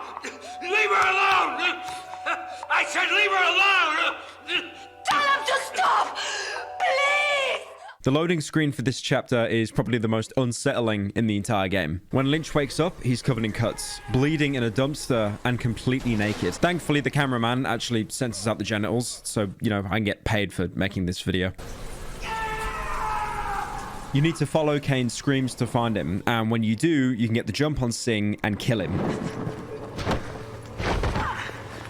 There's no boss fight, quick time event, or hordes of enemies. You just quickly tackle him to the ground and choke him out. Both of you are alive, but it's too late for Zhu, who was brutally murdered by Singh, which calls back to what Glazer said earlier. And he's a genius with a knife, if you know what I mean. Also, I'm not sure if this is a bug or not, but Zhu still blinks if you look down at her body. Lynch doesn't want to talk about Zhu. He just wants to do the gun deal and get out of China with Kane. He's lost everything, and his only reason to stay has been pulled away from him. There's no cutscene of Kane consoling Lynch or making sure he's okay. There's too much going on too quickly for a sit down like that to happen. Instead, this is pretty much the only time it's acknowledged.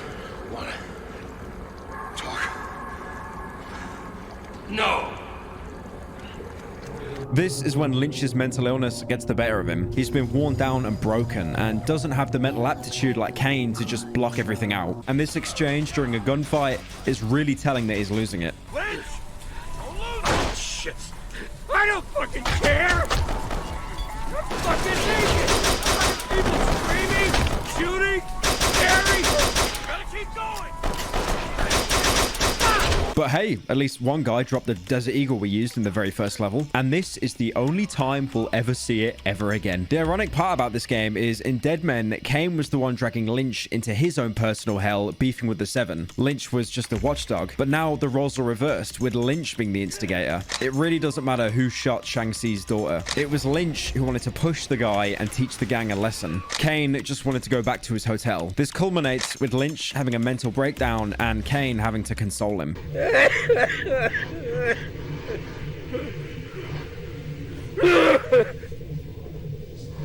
Fuck! Lynch, I need you to calm down. Go fuck yourself, Kane! Fuck off home! That's what you want? They killed Sue. I'm sorry, okay? We can get out of here. They ain't gonna fucking get away with this. Yes, they are. The dead don't care. Believe me. I know. Look, I want out. But I need this deal. I need to do this for my daughter. And then no more. This is my last job. Then fucking go! Lynch, Shang-Chi is not gonna stop. Now we need to be on that boat. And I ain't leaving empty-handed. Not now. This is all I got. And I need your help. Are you with me? It's weird for a video game to have your AI partner be the one to take control. We've all played as anti-heroes in video games, but at the minute, you're playing as a helpless schizophrenic having a complete crisis while an NPC is telling you to take control. After all this though, Kane is still being greedy. He doesn't want to just escape China, he still wants to do the arms deal with Glazer, saying that he's doing it for his daughter, and again that mention of one last job. But we've already gone over how it'll never be one last job. If Lynch is chaotic neutral, Kane would be neutral evil. Neither are good people, but Lynch at least has the excuse of being seriously mentally ill. Kane has no excuse. He could leave right now and try to escape Shanghai, but he always just wants more money, and is manipulating Lynch into helping him get that. I can't wear this. Just put it on. The deal's in an hour. I'm not losing this. Don't worry. You won't. We'll be safe soon. Getting some clothes on in between missions, Kane and Lynch eventually make their way to Glazer's deal, the only reason to even stay in Shanghai. And again, applying Murphy's Law, the deal goes about as well as anything else has the past couple days. Lynchy! Hey! Am I glad you made it? Ready to make some money? Yeah. No! Both of them! Bloody morons! What? Shut it!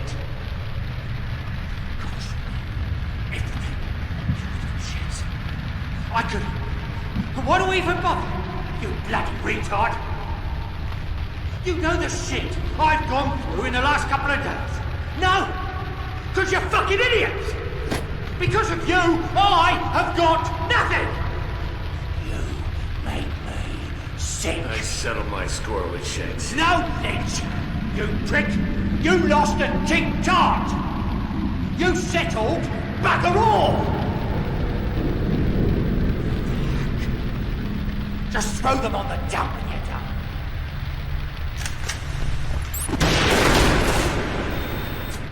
Glazer betrayed you, or at least knows that siding with you is a death sentence for him and his crew. Glazer has a small personal army, but it's nothing compared to all the gangs and corrupt police forces in China. You could tell something was up when he called Lynch when he was on his way to check on Zhu.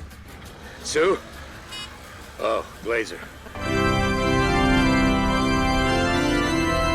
He wanted to know where Lynch was so he could kill him and bring his body to Shaanxi. When you were being attacked on the highway, they were never actually going after Glazer and his limo. They were only going after you. Glazer was just stuck in the middle and wanted the fastest way out. He talks about Shaanxi's daughter with no respect whatsoever. He has no allegiance to him. He just knows that he has a higher chance of survival if he works for him. Half of this level consists of chasing down Glazer while you deal with his personal army, the same people you were working with a couple missions ago. You wipe out most of them in the first part of the level. A fight you really shouldn't have survived because they were ready for you. Something Lynch is fully aware of, almost laughing at how he's not dead yet.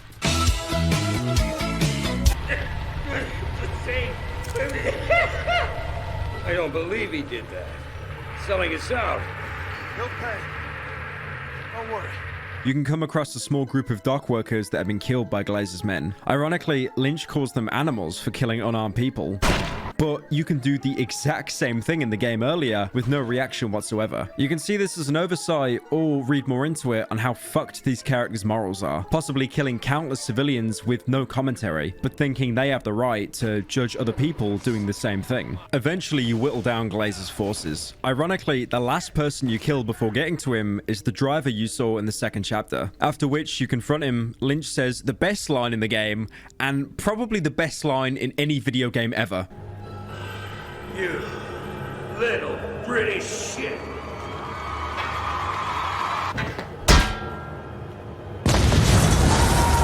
He does the typical coward trope of wanting to worm his way out. We were just friends, and he had no choice. I had no choice. You would have done the same thing. You'd have done the same thing. You know, all the stuff that games usually do, only for the character to try and kill you when you get close.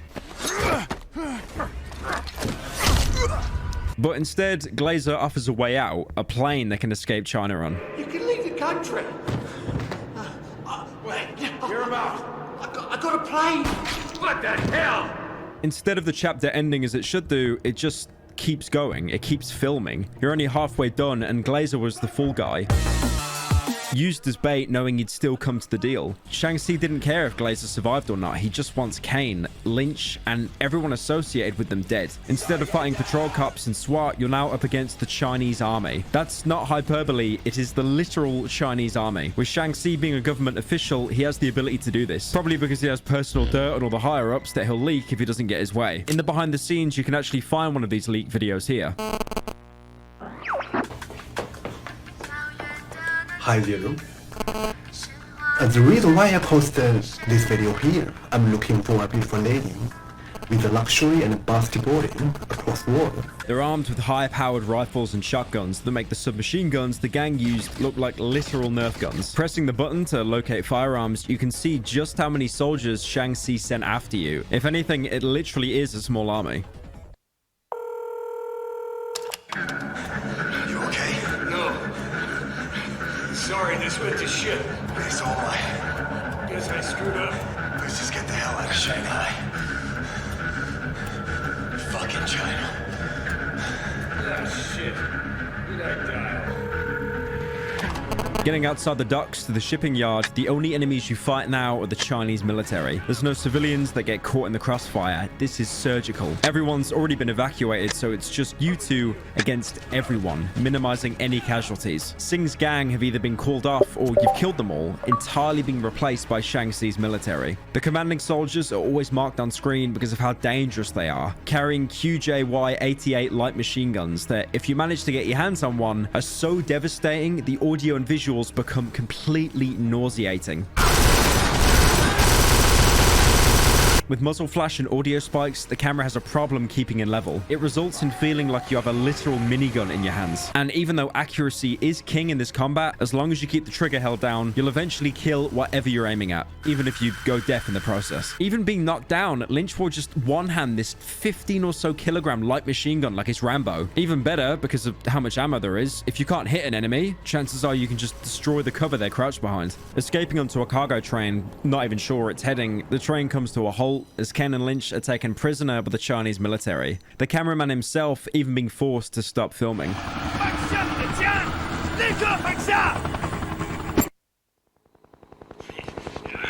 Get your fucking hands off me! What are you, fucking stupid? No, I said screw you! No fucking way! When the filming resumes, the two are taken prisoner on a military helicopter, probably on their way to meet Shang-Chi personally.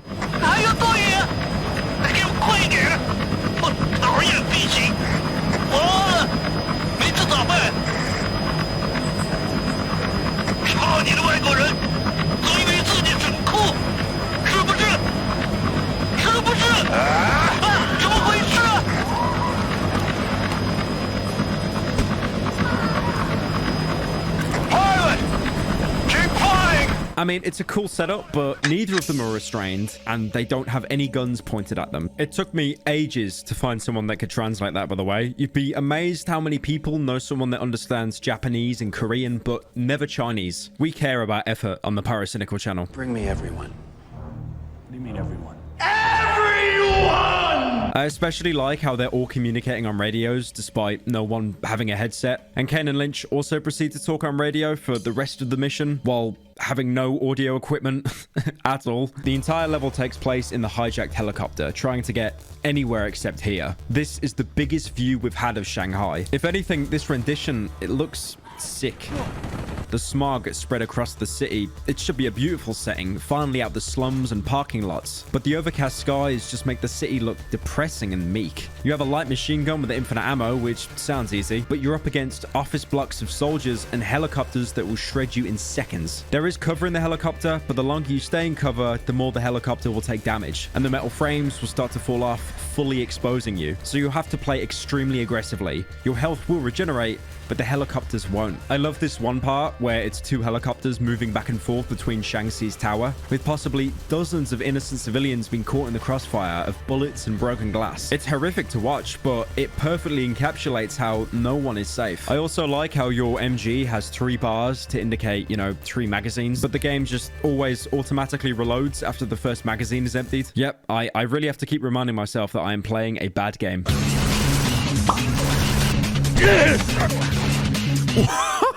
After taking down what feels like an entire army, the helicopter eventually gives up, crashing in what looks like a film would do on a budget of $7, just shaking the camera. And the final frame before the loading screen is like just before the crash even happened. Again, I love how much of a beautiful mess this game is.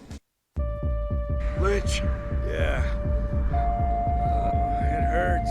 You okay? Yeah, think so. Can you move? Lynch and Kane have landed in the worst place imaginable. Shang-Chi's tower. It's almost laughable how bad their luck is at this point. Like there's some kind of karmic justice constantly punishing them, only letting them escape because they haven't been hurt enough yet. You can see the cuts that Singh gave them earlier bleeding through the fabric and bandages. Again, another detail that helps sell that they've really been on the run since the start of the game with no time to rest. You start off losing all your weapons, but that lasts about 7 seconds because the game realizes the stealth mechanic is completely broken and you die in about 2 shots if you take someone hostage. You start on the rooftop and have to work your way into the building to get to an elevator to leave. And when you eventually find an elevator, it breaks.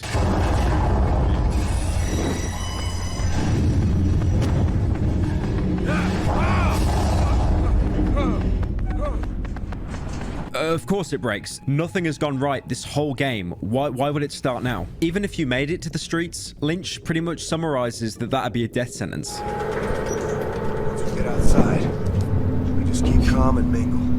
white blood-covered guys in China. I genuinely think if we got outside the tower into the financial district, they would have been gunned down instantly. By staying in the tower, they can keep playing the game just a little bit longer. You travel through most of the rooms that you shot up in the helicopter. These beautiful executive suites and bars annihilated by your gunfire. The broken windows casting outside the grey sky. If anything, it perfectly encapsulates how purgatory would look. There's nothing rewarding out there or in this building, and the enemies even use this against you by repelling into the broken windows. And what little is left untainted is quickly demolished by the last few helicopters sent in to take you down. Some helicopters even crashing into the building and survivors jumping out and instantly attacking you like some kind of mime car. Most sane people would cut their losses and evacuate, but nothing seems to be worse than angering Shaanxi. Some fights were so packed with soldiers I had to blind fire because I knew if I peeked for a second, I'd be instantly cut down. There's an achievement for getting 1,000 kills globally in Kane and Lynch 2, and I got it about halfway through this mission. If anything, it's a reminder of how many people Shaanxi can throw at you. After this, the plan changes. There's no way you're going to make it out of this building alive. There's hundreds of floors to clear and each one more dangerous than the last. So instead, they try to find Shaanxi. I swear, Kane, he's gonna wish he was dead when I get hold of him. If we find Shaanxi, stay calm. He killed Sue. And we shot his daughter. There's a code, Lynch. Okay. Okay. Look, we can use him, all right? You gotta trust me on this. Don't make it personal. Yeah, I'll try. Kane wants to use Shaanxi as leverage to get out unscathed. Making a deal with the devil is a dangerous thing, but at the minute, they're definitely in hell, so there's not many more options. The next couple areas have no enemies. They're just there to remind you of the destruction you've caused. Smoke building up in the hallways, employees who weren't involved in this war choking to death. It all sounds really meaningful and deep, but quickly ruined by this guy who just ragdolls. Making it into the executive wing of the building, we see bars and lounges bigger than the entire homes from the first level. Exhibits with taxidermied animals. It really shows the separation between the super elite and the normal civilians we saw in the suburbs at the start of the game. And finally, the pair confront Shaanxi, the man who's ruined their lives, seemingly on his own. You've killed every single man he has, or at least what he has available right now. His boardroom is destroyed, with glass shattered and burnt papers flying around, and bullet holes everywhere. But regardless of all this, and what you did to his daughter, he still wants to make you an offer. Oh, gentlemen. Yes, so. Prison of shit. Come on, boys. Let's be civilized. You gotta be fucking shit. Your mouth. Eyes move, Mr. Kane.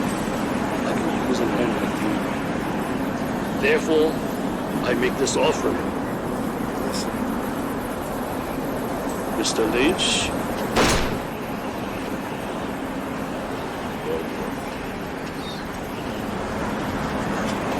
Shit, Lynch! What was that? The fuck was that? Fucking believe it! Fuck! That cutscene is probably one of my favorite cutscenes ever in a video game, and one of the main reasons I made this video. That sudden cut to black for effect is something I stole and reused in my Utopia outro montage. Lynch could never be trusted to keep his cool, but I think it's a catch-22. By killing him, he's angered the remaining forces more. But at the same time, could you really trust someone like that? Someone who's literally sent 1,000+ men after you. I feel he would have tortured Ken and Lynch far more than what Singh did as justice for his daughter. Or maybe he didn't care about his daughter and genuinely just wanted to work with them.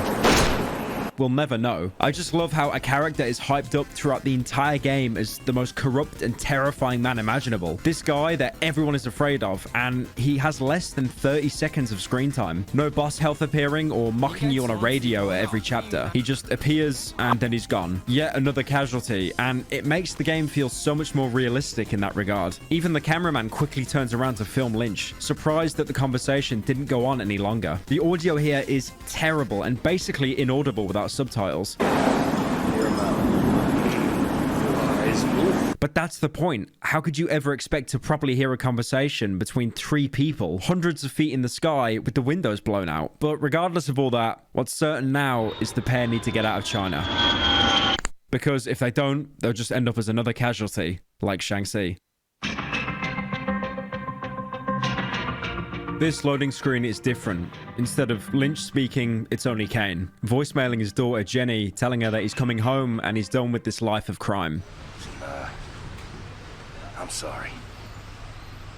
I know we haven't spoken since,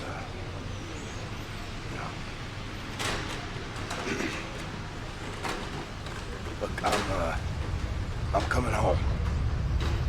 I hope we can put the past behind us. I'm done with all this, baby. And I hope you can forgive me. But sweetheart, if you don't see me,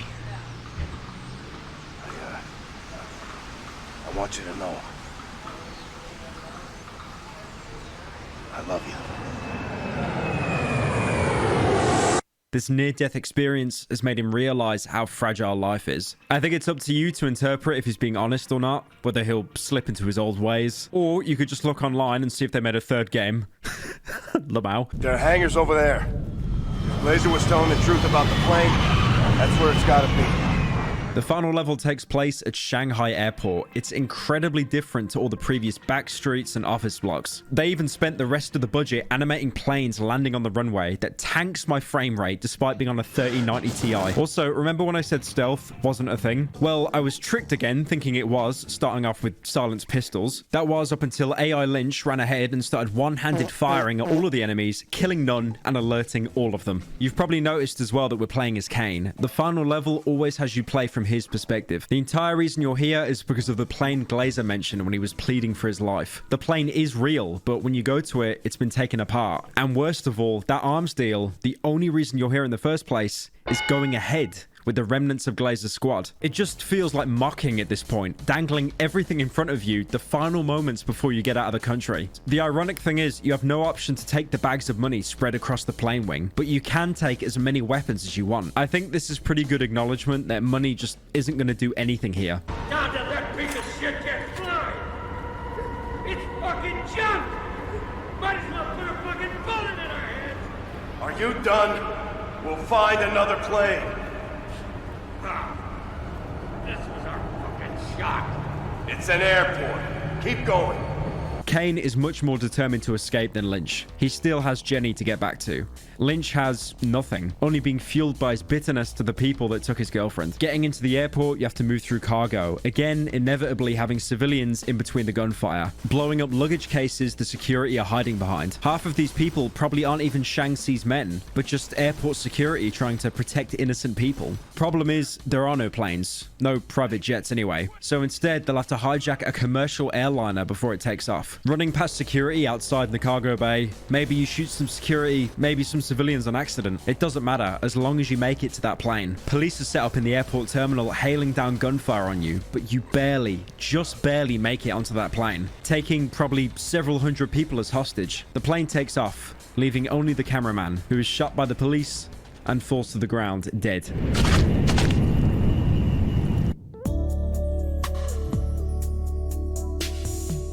And that's it. The game just ends as abruptly as that. There's no after credits scene. I mean, where'd you even go from there? Whatever country they'll land in will probably have an entire army waiting for them. If anything, they've only escaped the damage for as long as that plane's in the air.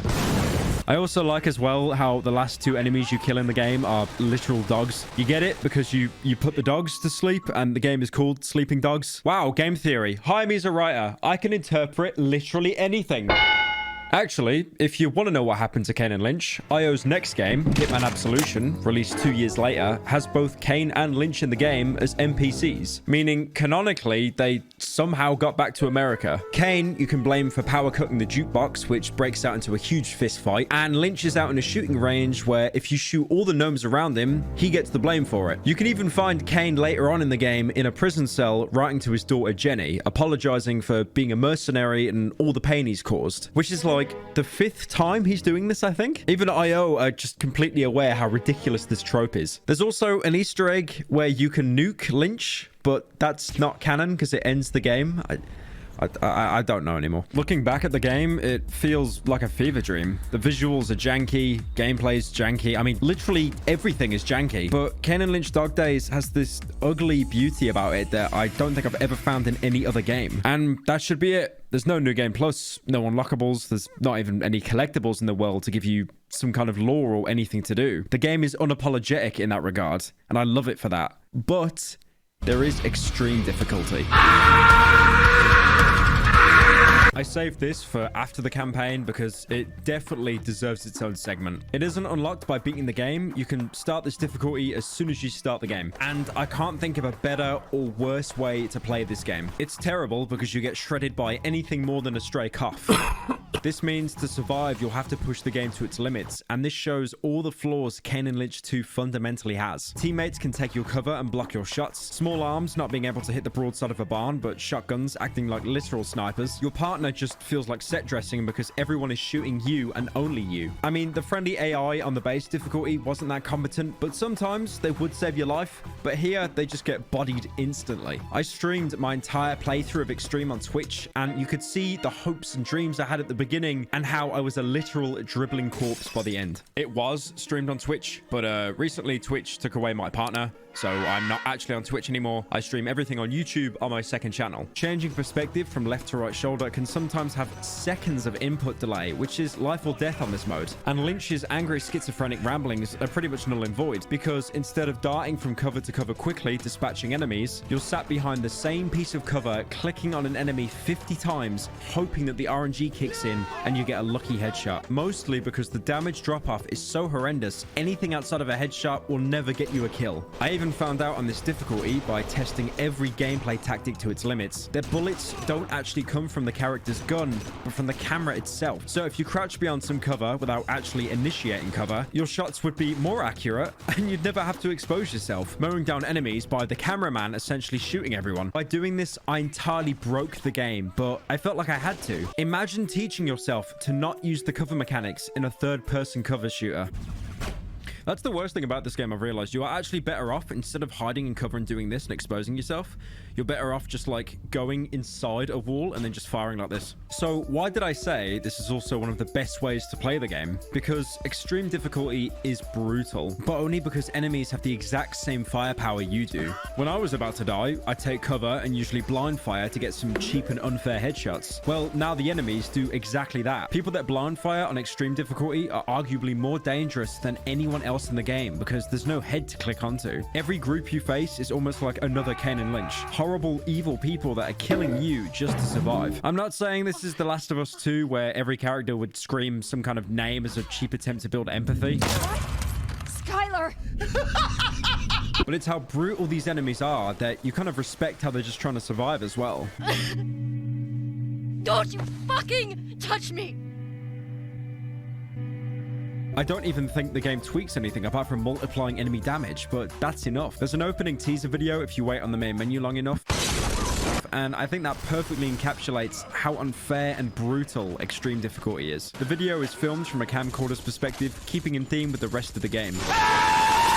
Seeing Kane after a heist has gone wrong, already shot, and all of his men dying around him. They try to take some of the cash, but get obliterated, reminding me of dashes I'd make to get ammo for my gun, which would usually get me killed. Whoever's pursuing Kane is relentless, taking more bullets, eventually running out of ammo for his rifle, and switching to his pistol. We're not even sure if he kills anyone, eventually making it to an open field where he realizes he's half dead and no better off than before the heist. It's depressing and feels unrewarding, which is exactly how you'll feel beating this mode. I think only 3% of people on Steam have this achievement. Now, the game does have online co-op, but the reason I've left it so late into the video is because firstly, I have no friends apart from AI chatbots on Discord, and the multiplayer is even somehow an even more glitchy mess than the main game. I'm convinced at the sub-basement floor of the Square Enix offices, you have a hamster running on a wheel, and that hamster is the only thing powering the Kane and Lynch 2 online servers. We've begun a co-op game, only for the game to crash as soon as we started, forcing us to desktop. It crashed. And it crashed. Ah! Then we launched again, only for the cutscene to not load, and instead showed the back of our heads in the torture room cutscene halfway into the game. What the I literally just saw our characters standing up. The problem is, with Kane and Lynch co-op, it has that issue first-person games have. By that, I mean, if you get any first-person game and then go into the console and make the game third-person, you'll see your character is just a janky mess skidding across the floor. This, combined with the worst netcode since Battlefield 2042, your co-op partner will skid around and look like a Russian aimbot, bizarrely aiming in the air only to kill everyone on screen. Oh my god.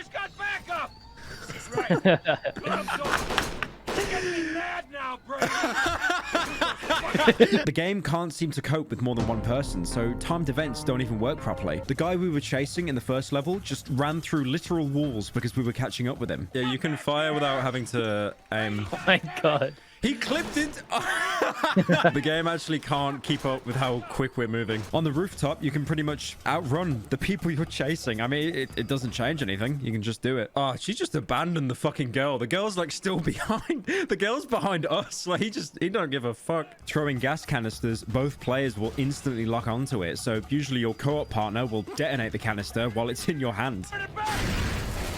What the fuck did you do? Why'd you shoot it? Dude, I had no idea you had a fucking gas canister in your hand. Enemies don't fare much better either. I had a lot of instances where they'd just be stuck into a wall, completely helpless. Oh, that guy's just stuck on the... Yep. He's just floating in midair. Nice. Yep. It's almost like the devs were aware of these problems because at scripted points, you'll be knocked down as if the next area hasn't loaded yet. I especially like this part where I intentionally killed Glazer with a fire extinguisher, and the game had so much of a delay, Kane didn't even acknowledge his death until several moments later. Fuck! Kane! Glazer's dead! Is he dead? Glazer's gonna die! Move! Also, I found out here that the devs coded Glazer to be killable, but the random driver you're with is completely invulnerable, and any damage only knocks him down for a couple seconds. Honestly, the only difference I can notice, when you wake up in the dumpster as Lynch, instead of making your way to Kane, a cutscene plays where you do it instead. Now, one thing I would not do is recommend playing the co-op on Extreme. Do we do Extreme? No. Please. Ah, yes, extreme difficulty. If I get scraped by the arm on the concrete, I die. Yes. If anything, it's harder than solo because when you get knocked down, you bleed out in about 3 seconds. You shot me. What? Give me up. Give me up. Give me up. Give me up. Give me up. You can mash E to slow down the timer, but the game usually doesn't even register this, so you just die anyway. Even though the entire game is only around 4 hours, we were both exhausted by the end of it. And when the game crashed for about the 8th time on the final mission, we just called it a day. The co-op is genuinely fun, but only if you can put up with the equivalent of home Wi-Fi shared with around 800 people. Oh, this fucker. And he just walks away as he downs me. He just didn't fucking care. That was actually the worst interaction I think I've seen. Multiplayer, on the other hand, is somehow even more unstable than co-op. At least in co-op, the Square Enix servers only have to put up with one other person connecting, but multiplayer goes up to 12. So most matches don't even start without bricking someone's entire PC. And if you're lucky enough to connect to a game, it's essentially a collection of people skidding across the floor and running backwards from critical shortage of ADHD medication. The netcode is so laughably bad, most people just levitate across the map with no physical movement. And randomly, people's in-game voice won't move with their character, so the voice box will just be stuck at spawn. So you'll hear someone talk from miles away, even though their in-game model is right next to you. Oh, by the way, the mic quality is pristine. Like, think of the most low-quality Modern Warfare 2 lobby. I organized a couple matches with degenerates from the Parasynical Discord, link down in description, and I'm so happy to confirm that there was at least one person who had a mic so terrible you could hear every single sound bit compressed 5 seconds later.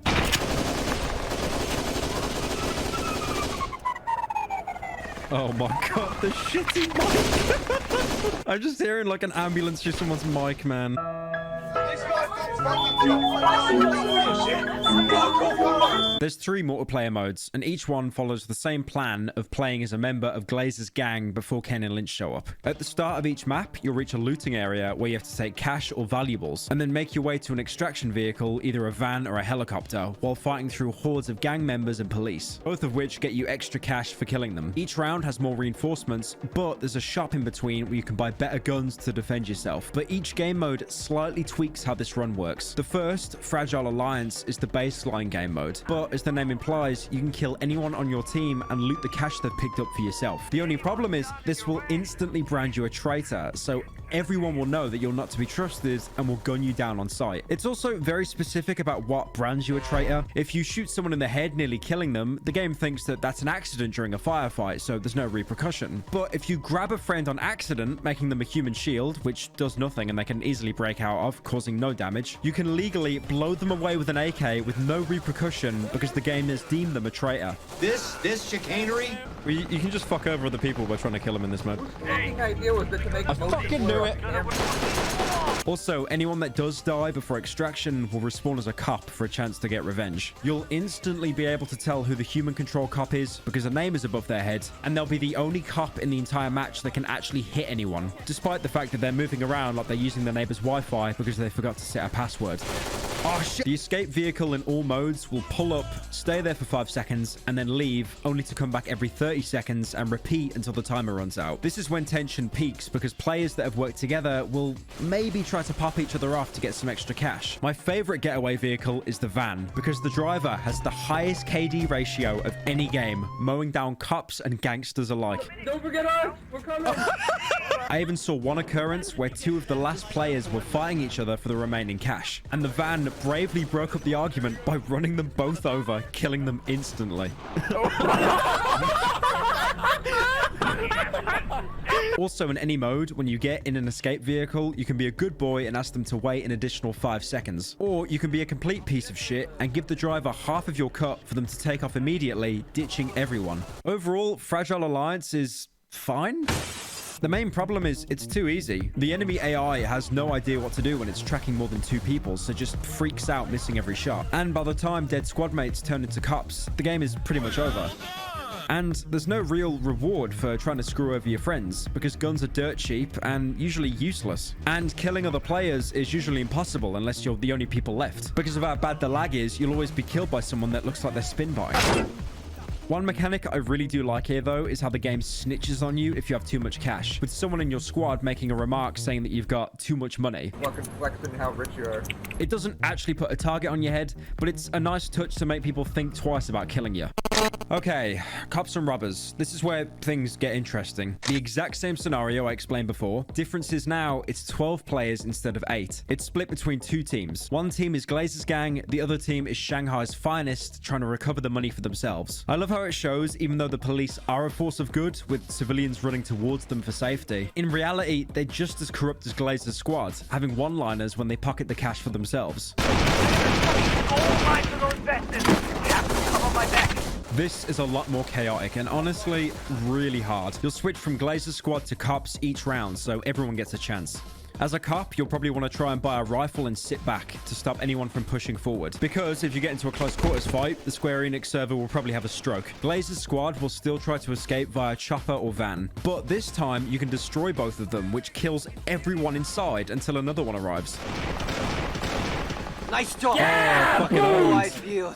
They might have backup. So you'll have to make the active choice of getting in a vehicle and chancing it, or holding off until another vehicle arrives with restored health. But that means you'll have to deal with more cops. Neither side has better equipment or health. Both sides buy from the same shop at the start of each round. And that's what makes this mode hard, because it's really balanced, especially with how tanky everyone is on this mode. You'll usually have to empty a whole magazine into someone just to down them, and then switch to your sidearm to finish them off. The number of times I got knocked down and finished someone with the last couple bullets in my magazine, barely surviving, it reminded me of how brutal extreme difficulty was, and the grimy camcorder aesthetic really accommodates that. The only forgiving aspect is no matter what team you are, you respawn 5 seconds after you die. Usually because the lag is so bad, you'll be shot by someone, only for it to register the death about 5 minutes later. Go, go, go! Fuck! One of the saddest things I saw in this game mode was my entire squad escaping a map, except one guy that went AFK. And as soon as he came back, the helicopter already left and he was swarmed by Chinese cops and pretty much died instantly. Oh, poor fucking Polio, man. He's like completely on his own. No. Poor fucking guy. And finally, Undercover Cop. Now, this is one of the most fundamentally broken game modes, but it's probably my favorite. It's more similar to Fragile Alliance, 8 players trying to get cash to the end of the level and they can still betray each other. But the twist is, one person each round is an undercover cop that has to stop the heist entirely. Kind of like Trouble in Terrorist Town, but the traitor is a good guy. It's broken because anyone who's the undercover cop is instantly screwed. If you kill someone in Glazer's squad, you're not marked a traitor, but it doesn't matter because usually every squad will stick together like glue, and separating them to kill each other is pretty much impossible. I've tried taking on multiple unaware people, but the health pool is too big. It just doesn't work.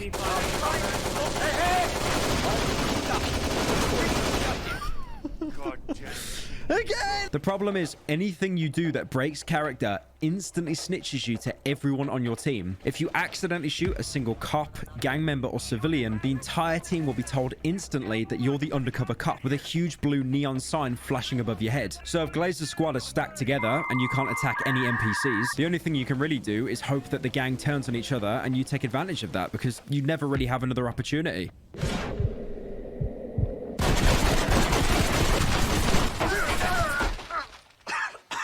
Trouble in Terrorist Town had items you could buy to help the traitor, and rounds were fairly long. But these are choke point maps that last like 4 minutes each round. Now, this definitely does sound like the weakest mode by far, but it's my favorite because it genuinely made me second guess every character's actions, physically using the camera to look behind my shoulder in case someone wanted to, you know, quickly cap me. Keep in mind, people can still be traitors here and not be the undercover cop. So that adds a third layer onto the anxiety. Just because the undercover cop has been found and killed doesn't mean people still won't turn on you later on in the game. On one map, we reached the ending only for me to notice someone shoot another player unprovoked. He wasn't marked as a traitor for doing it, so I assumed he was the undercover cop and I tried to kill him. Only for someone behind me to mistake me for being the cop and knocked me down to the ground. I didn't have any time to explain my case because I was too panicked, and I was slightly quicker and killed him. After getting up, I asked the guy I saved this. You're not a cop, right? Please tell me you're not a cop, man. I shot foxes and then the other fucking guy jumped me. I think they were the last 2 fucking cops. We barely survived and escaped. It was confusing and frantic, but I loved it. And that's a moment I'll always remember from this game.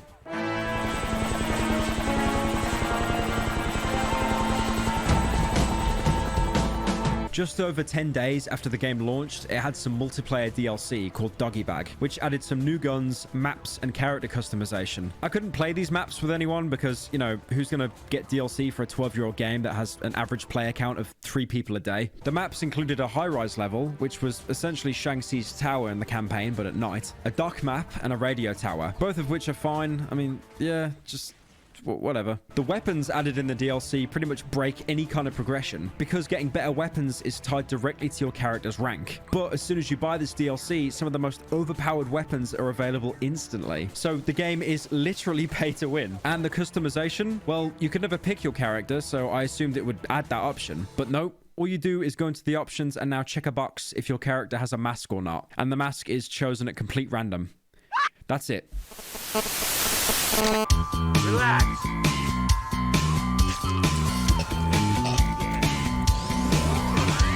What just happened? What just happened? Not fucking kill you! Because of you, I have got nothing!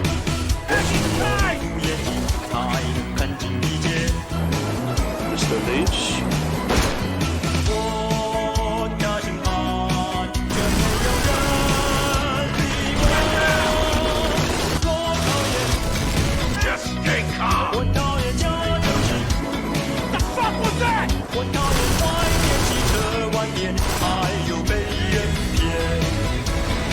If you love this woman, you stay the fuck away. Shang-Chi is not gonna stop. Look out!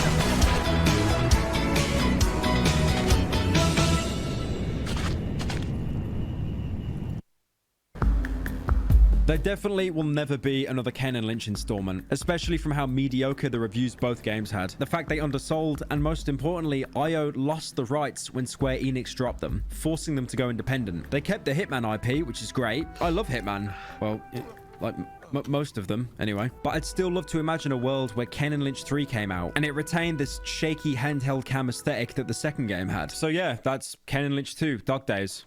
I know it's been me rambling about a game that literally no one's heard about or cares about, but it's been living rent-free in my head for a while now, and you know, I just wanted to put it out on video because that helps me move on to something else. I love the artistic direction they took here. If anything, this game reminds me a lot of Far Cry 2. There's a lot of things in this game that doesn't work and it's overly bloated and encumbered, but the things that work really do work. Overall, I'd give Dog Days probably 4 antipsychotics out of 10, but for the aesthetic choices alone, I'd bump it to a solid 7. It's definitely worth at least one playthrough.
天地創造、分け与えられたエデン。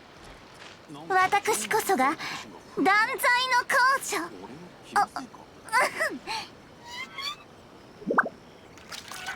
断罪の名において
燃えろ！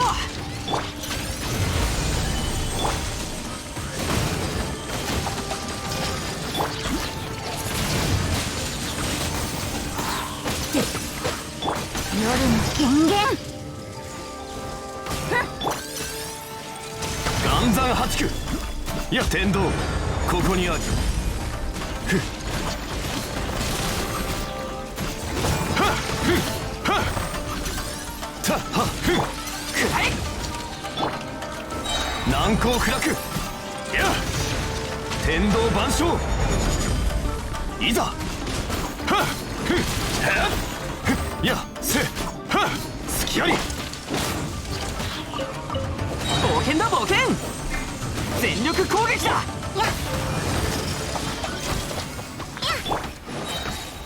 剣女盤石。天道ここにある。はっふっはっ隙あり。燃えろ！へっふっふっ。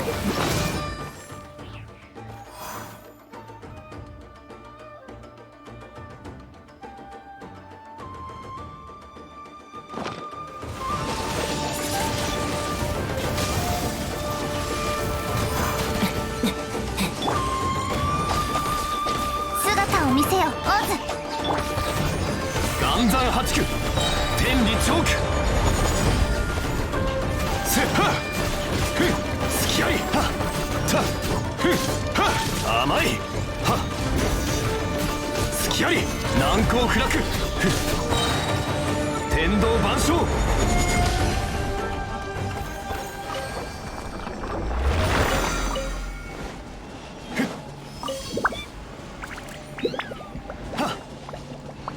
いざやっ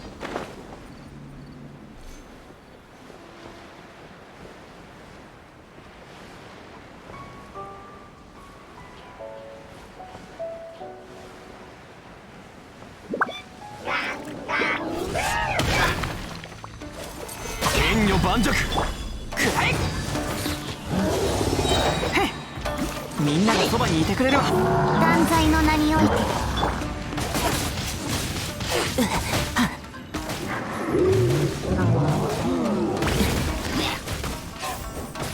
消えるんだ。燃えろ。天道ここにあり。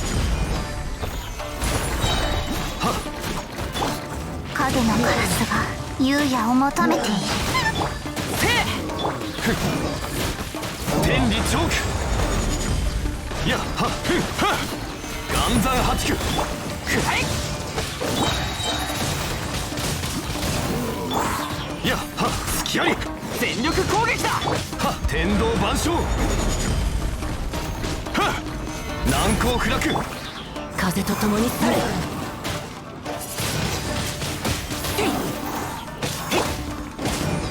たせ隙ありや剣女盤石せふんは天道ここにありはふんはふんは隙ありは隙ありはふん燃えろ。まるで奇跡だ。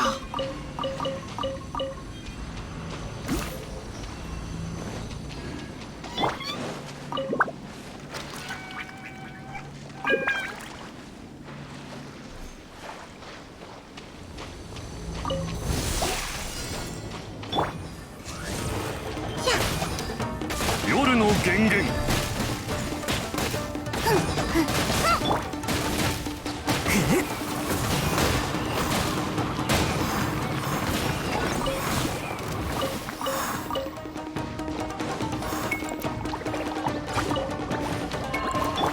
みんなは俺が守れ。天理チョーク難攻不落姿を見せよオズ。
え？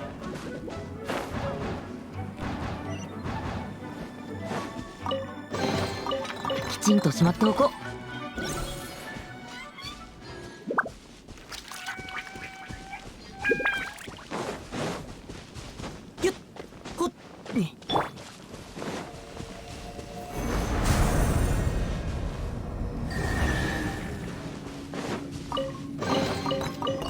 古の宝物、実に貴重だ。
揺らぐことなし。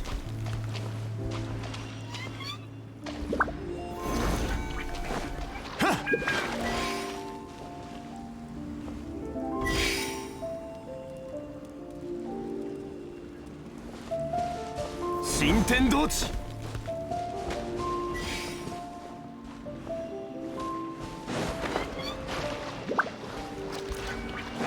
いざ。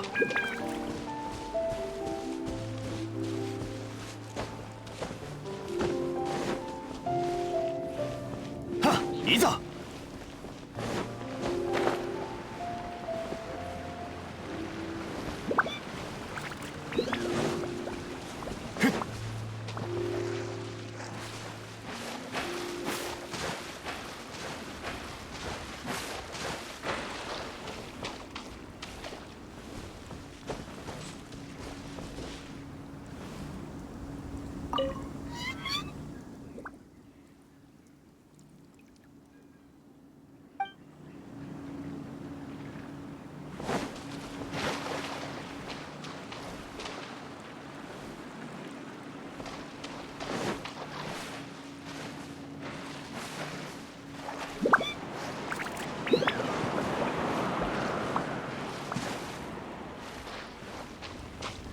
いざ。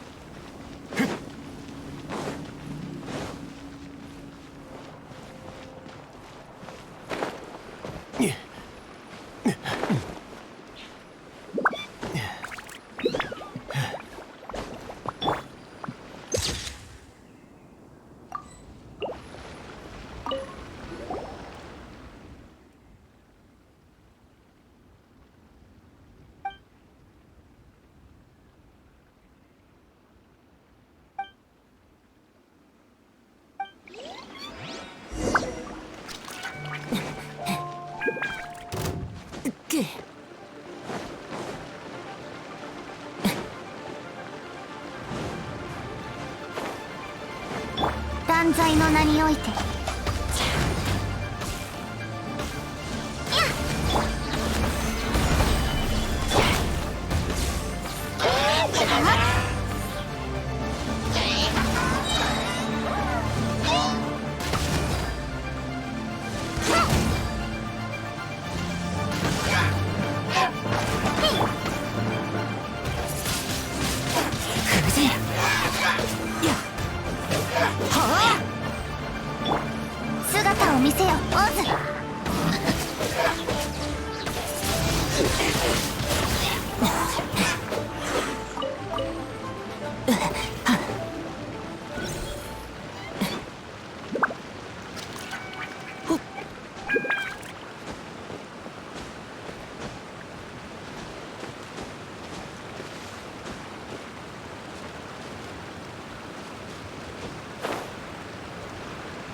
相手を間違えたら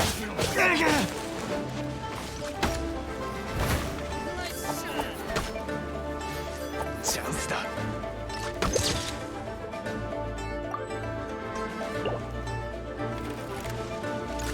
でやチャンスだ。それへやチャンスだ。天道万象。はったいざ岩山八九。いや天道ここにある。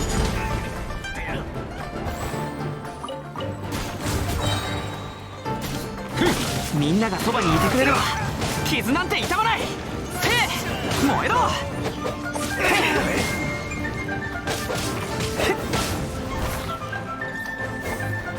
チャンスだ。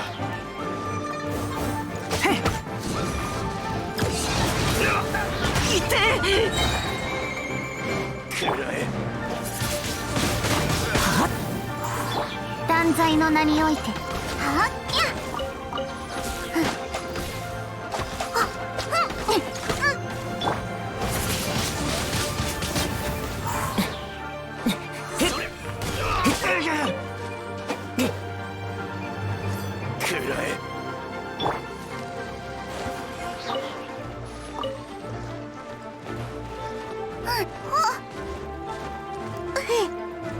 よ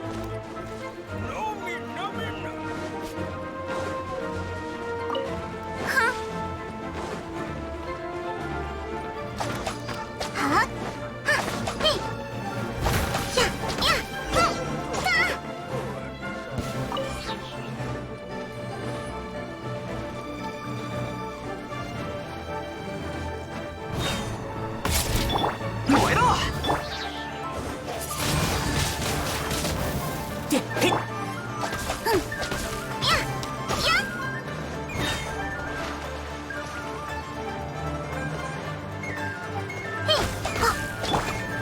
難攻不落。隙あり。ややせはふ隙あり。天に召せ。全員どけ。夫人えっほっ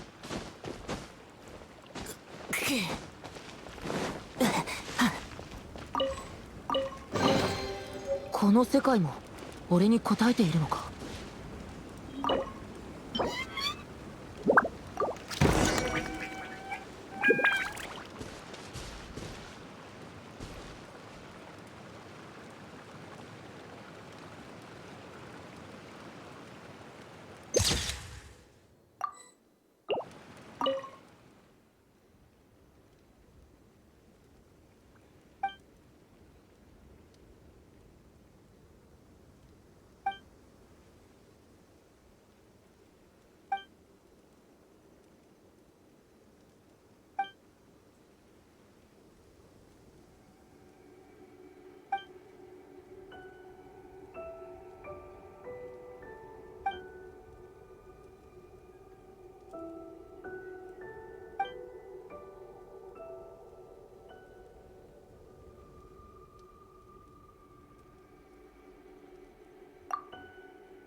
きちんとしまっておこう。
共に去れ。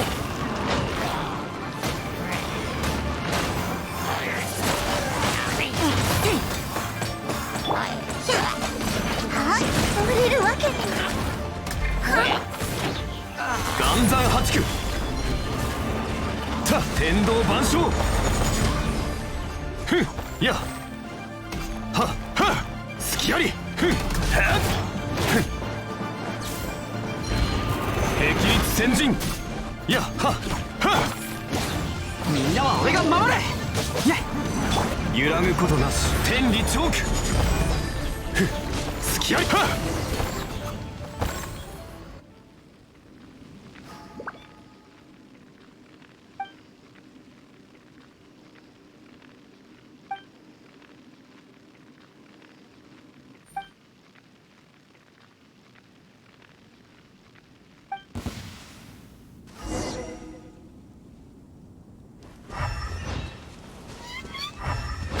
いざ。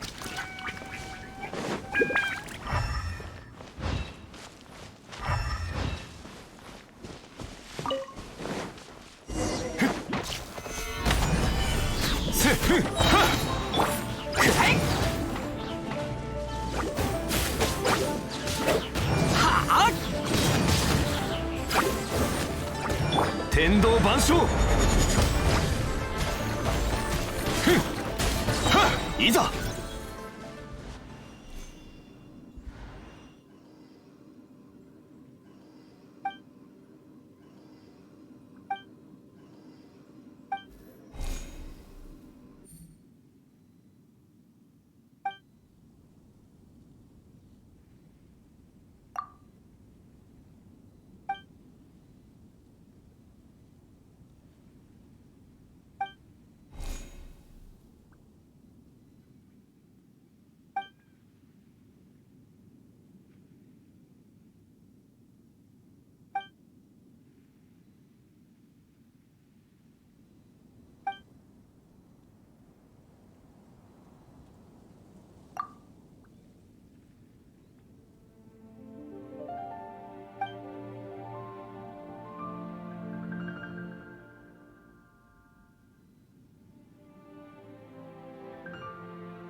姿を見せよ。新天道地。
少し休もう。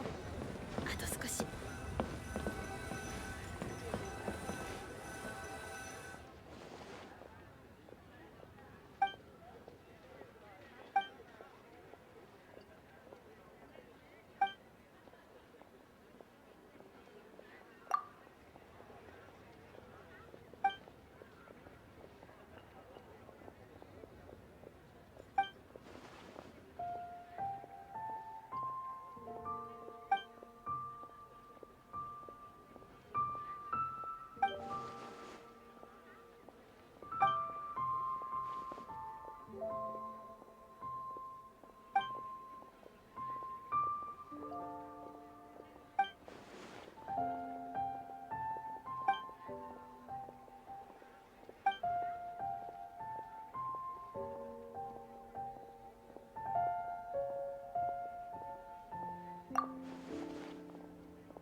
かしら。シシ、もう疲れたよ。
くっ